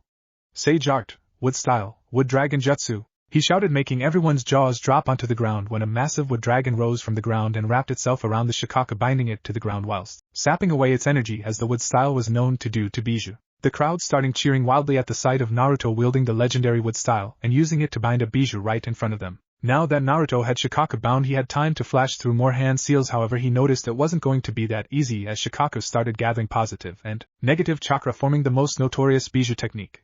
A Biju bomb. Naruto widened his eyes as he seen this. As he was doing it in the middle of the village, acting quickly, he leaped atop the Shikaku and brought out one of his father's kunai. He used the same stance his father did when he did the same thing Naruto was about to do. As soon as the ball was released, it impacted against Naruto's kunai and began to distort until it was sucked into it, and off in the distance an explosion was heard. Not playing around anymore, Naruto went through the hand signs he was trying earlier at an insane speed. He then clapped his hands once he was done. Sage art, wood style, 10th Edict of Enlightenment. Naruto shouted, and wooden spike pillars arose from the ground to surround Shikaku, who was still struggling against the wood dragon. When they were surrounded, tendrils of green energy shot from each spike and latched onto Shikaku. Shikaku roared one last time before all the sand fell away to reveal the unconscious form of Gaara. At this the crowd went wild. Kage Daimyo box. Hokage Dano, I don't even know where to begin with this. Mei said while the crowd was going wild. She was prepared for a highly skilled boil-style user of the Uzumaki clan, not what she just witnessed. Hiruzen was rubbing his forehead as if he had a headache, which he did. Yes, well, I would say discretion is not Naruto's strong suit, but I can understand the situation here. Hiruzen replied with a sigh. But still, to achieve this kind of level so young. Not to mention the amount of elemental Kekkai Genkai he possesses. Anoki muttered seriously, reconsidering their aggression towards Konoha. I am sure you were aware of his talent, or at least some of it. That was a sneaky move, using him to bring fame and contracts to Konoha Hokage Dano. I commented. This was proven when Hiruzen smirked. Well, he was technically still a genin, he said, amused. They all turned their attentions towards Orochimaru, who was looking hungrily in Naruto's direction at the moment, completely ignoring his earlier attempts to escape the barrier he was in. They then see Naruto appear before them with a yellow flash and place his hands on Orochimaru's barrier before flashing them both to the stadium with Orochimaru still inside the barrier. Naruto looked directly at the Hokage with a hard look, and Hiruzen sighed and nodded his head gravely. With the spectators, all of the rookie 12, Jounin, and spectators watched on in awe of Naruto as he battled the Biju and outclassed it completely, as well as his reveal of his several elemental Kekkai Genkai. Sasuke had a huge grin on his face as watched his rival. To think he acquired this strength here in Konoha and not somewhere else. Orochimaru was definitely wrong in saying that Konoha would hold me back, he thought in his head as he watched Naruto battle. Fu watched with wide eyes at her new housemate's strength. What made it even bigger to her was that it was all him, not his Biju. Then it was over and they were all cheering loudly for Naruto. With Naruto after he flashed away with Orochimaru, Naruto gave Hiruzen a hard stare after he landed in the stadium again. Hiruzen gravely nodded to him, and Naruto turned his attention back to Orochimaru, who was once again trying to escape the barrier he was in. By the now audience had calmed down and were looking on, curious to see what was about to happen. Orochimaru of the Sannin. I am Naruto Namikaze, and I will not allow the leaf to fall, Naruto shouted, causing all sorts of cheers to arise in the crowd. Like many before you, you have fallen to the might of the leaf. Naruto continued loudly, which caused Orochimaru to direct his attention to Naruto. Your invasion has failed and you're caught in my trap. For all of your crimes against the hidden leaf you are hereby sentenced to death, Naruto said coldly. At this Orochimaru smirked. Oh, and how do you plan to do that, boy? I am immortal. Any wound you give me I will just make a new body, he loudly exclaimed back. Naruto just clapped his hands and placed them on the barrier, causing it to change. It became a white translucent tower with Orochimaru in the sky looking down on them. As Naruto was about to gather energy for what he was about to do, he was interrupted by Kurama's voice. Kid, I should probably let you know before you do what you're about to do that another change to the you of this world was that you held my yin chakra instead of my yang. So when I joined with it upon arrival I became complete once more. This means if we do a Biju transformation it will be physical, not energy based like you used in the war when you only had half of me, Kurama informed him. Naruto's eyebrow twitched, showing his annoyance at not having been informed of this beforehand. Thanks for the warning, he replied back irritably. Naruto sighed and turned towards all those in attendance. People of Konoha, he began shouting. Do not fear what is about to happen. I am in complete control. Just know that the horrible power that once sought the destruction of the leaf is now its protector. He shouted, confusing them and making Hiruzen widen his eyes. Naruto clapped his hands together and began to merge with Kurama. Naruto then began to change before the very eyes of Konoha. He sprouted one huge long orange furred tail before another sprouted, following it were 7 more, and he grew in mass, becoming so tall that his body and head reached the top of the stadium. Of course it was no longer his body and head, for he had completely changed into the thing that had haunted Konoha for years since the attack. He was the Kyuubi itself in a full physical body. He looked majestic with his 9 tails lazily waving behind him as he sat down on his haunch. Naruto, seeing the fear, began to grow, and most of the crowd decided to placate them. Do not fear, I am still in control, he informed them in Kurama's voice, shocking them. Naruto then turned his massive head towards Orochimaru, who was still higher in the sky, for safety. He opened his jaws and began to gather positive and negative chakra, coalescing it into a massive Biju bomb. He launched it skyward towards Orochimaru, and it detonated into a huge explosion once it reached him. His screams, if he had the chance to, could not even be heard over the shock wave the blast caused. Once it was over, Naruto shifted back. All was silent in the stadium once Naruto changed back. Then several hundred yellow flashes appeared in the stadium, which revealed all of Naruto's clones back, some covered in the blood of their enemies, while others had tied up Sand Ninja with them, as they had been informed beforehand to not kill Sand Ninja. One clone approached Naruto and kneeled. It's over, boss, we won. The village is safe once again. Naruto nodded. Good, then take all of the clones and begin repairs, at wherever the damage was. He informed the clone, who nodded, and they all flashed away again. Then it erupted, everyone there cheering loudly for Naruto. Naruto just smiled to them and waved after he clicked his fingers to bring down all of the barriers. All of them were coming down out onto the field and swarmed him, giving their praise for keeping the village safe. With the Kage, well, I think we should probably end the exams there then, Hiruzen said as he stood up, looking down at Naruto with a fond smile. Yes, I believe we should as well. I am needed for an emergency meeting back at my village. It was good seeing you again, Hiruzen, Anoki stated as he floated into the air. Yes, I as well, Mei stated as she too arose. Me too. Plus I am sure that Suna will need to hold a meeting as well, seeing as their Kage is dead. I said, rising up as well. I am sure you all do. It was good hosting you here, Hiruzen said, nodding his head to them before they all shined away along with their bodyguards, with one bodyguard of their respective country taking their daimyo with them. This left Hiruzen alone with the Third Lord. Kazuki-sama, I believe we need to have a meeting as well. I am retiring from my position, Hiruzen said, bowing his head towards the Fire Lord, who hid his face behind his fan. Oh well, I guess you are getting older, Hiruzen. Very well, let's call the council to order. I would like to get this settled quickly, Kazuki said with a smile as he discreetly looked at the blonde being lifted into the air. Hiruzen nodded and shined away to gather the necessary members. 4 hours later, with Naruto and Fu in their home. After Naruto had finally gotten home, he had been tackled by Fu, who had been crying, and she hugged him fiercely. She then proceeded to chew him out for worrying her by taking on an entire invasion and Biju on all by himself. But Fu, I won, Naruto muttered. At this she gave him a glare before she resulted in tears again as she hugged. Baka, I was still worried about you, she said quietly. She looked up at him and smiled a bit before she kissed his cheek, causing him to blush. That was for saving everyone, she said as she blushed a little bit too. At this Naruto smiled down at her. Naruto? I have seen how well you can control your Biju and was wondering if you would train me and show me how as well? She asked him. Sure, Fu-chan, Naruto cheered. Their moment was interrupted by a knock on Naruto's door. Naruto sighed and walked over to it and opened it to reveal an Umbu. Yes? Naruto asked. Your presence is required in the council chambers, Namike-sama, the Umbu informed him. Naruto nodded and turned to Fu. Hey Fu-chan, I will be right back. I need to go to the council, he informed her. She nodded and went to the living room. Okay, Umbu-san, let's go, Naruto said. The Umbu nodded and grabbed Naruto's shoulder before the two of them shined away. Council chambers. Naruto and the Umbu appeared in the middle of the chamber, before the Umbu disappeared again. Naruto looked around to find himself surrounded by the shinobi council in the form of the heads of the major clans of Konoha, the Hokage's advisors, the Jounin commander, the Umbu commander, the Hokage, and the Fire Lord himself. Naruto kneeled before them. How may I be of service, Hokage-sama? Naruto said, formally, knowing he couldn't play around in their presence. There was some chuckled heard around the room at his address. You can rise, Naruto-kun. You're here to be informed of something, Hiruzen said with a mischievous smile. Naruto rose an eyebrow but nodded and rose up with his hands in his pockets. At this the Fire Lord rose and Naruto locked eyes with him. He smiled at Naruto before he began. Naruto Namikaze, it is my pleasure to inform you that by the decision of this council and the retirement of Hiruzen that you are to be named the Godame Hokage, he informed him. Naruto widened his eyes and looked shocked. This was a huge change in the timeline. I'm honored. Thank you, Naruto said after a minute once he found his voice. Yes, it was quite a shocking decision, Hiruzen said to Naruto, remembering the meeting. 2 hours ago during the meeting, Hiruzen had gathered all the necessary people for the meeting. Once they were all seated, he arose. I have called this meeting to make an announcement. I have decided to retire from being the Hokage. With this announcement we must now choose a new Hokage. This was a faster process due to the fact that we have Kazuki-sama already here with us, Hiruzen told his slightly shocked council. They were actually not that shocked since it was going to happen sooner or later due to Hiruzen's age. I see, then I nominate Kakashi Hatake, Shikaka Nara said.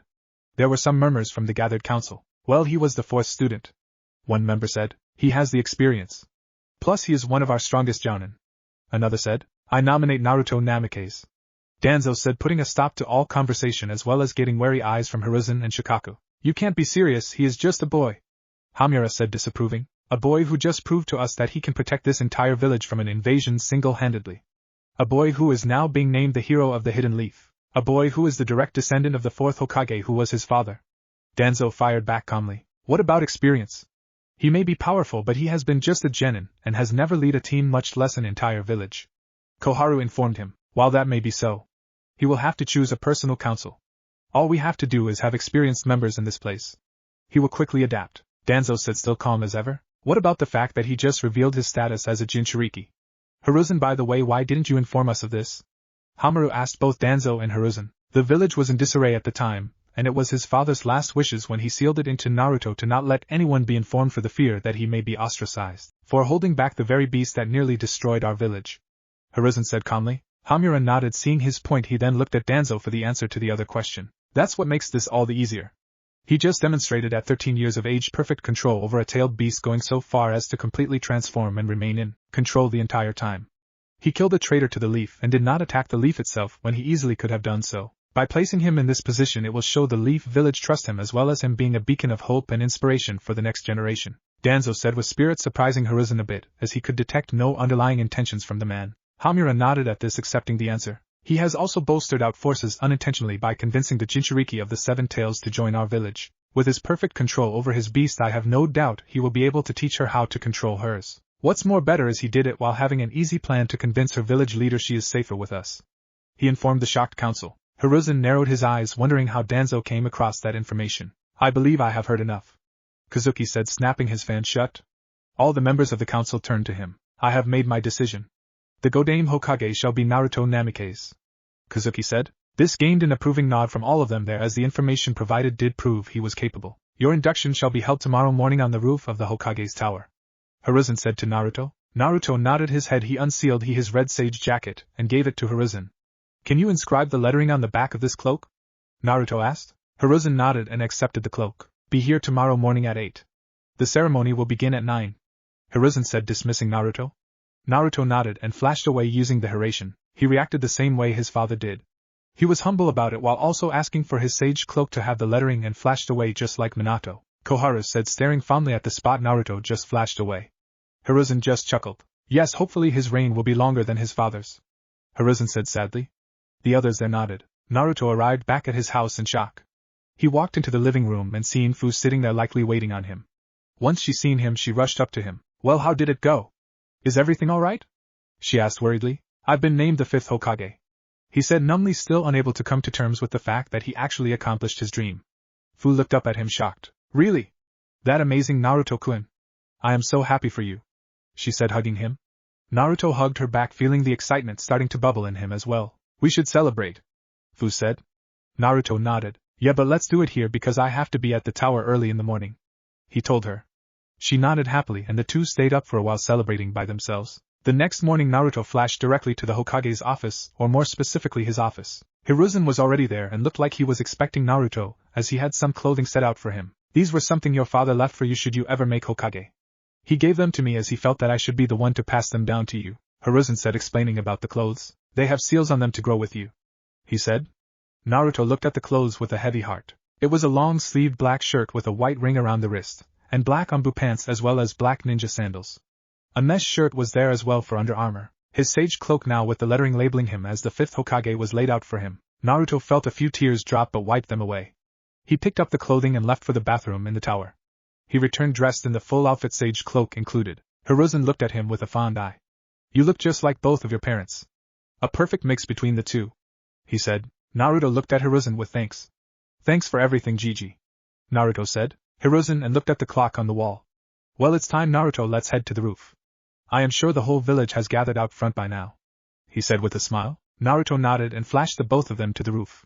Arriving, it was to see a wave of people out in front of the tower looking up at it with curious eyes, wondering what was going on. Naruto felt nerves build up but shook them away. He and Hiruzen then walked to the edge so that everyone was able to see them. Once they spotted Naruto, they began cheering for their savior. Hiruzen raised his hand though to silence the crowd, which they did so. People of Konoha, we have come here today for a grand occasion, Hiruzen began once they had quieted down. It has come time for me to retire my place as your Hokage, he continued, earning gasps from the smarter members of the crowd, figuring out why Naruto was with him. Hiruzen then turned towards Naruto. It was my great honor that I announced that with the approval of the council and our daimyo, that Naruto Namikaze is named our Godame Hokage, she announced loudly. Then a tidal wave of roars of approval rang out over the crowd as they watched Hiruzen remove his hat and place it on Naruto's head, who was kneeling. Naruto then stood up and looked over the crowd, raising his fist in the air, smiling. The roars got even louder. What if Naruto has Water Dragon Scroll? And thanks for watching my video till the end. If you enjoy this content, then do consider subscribing to my channel, and leave a like if you guys need the next part. Comment down, and thanks for watching the video, and see you guys in the next video.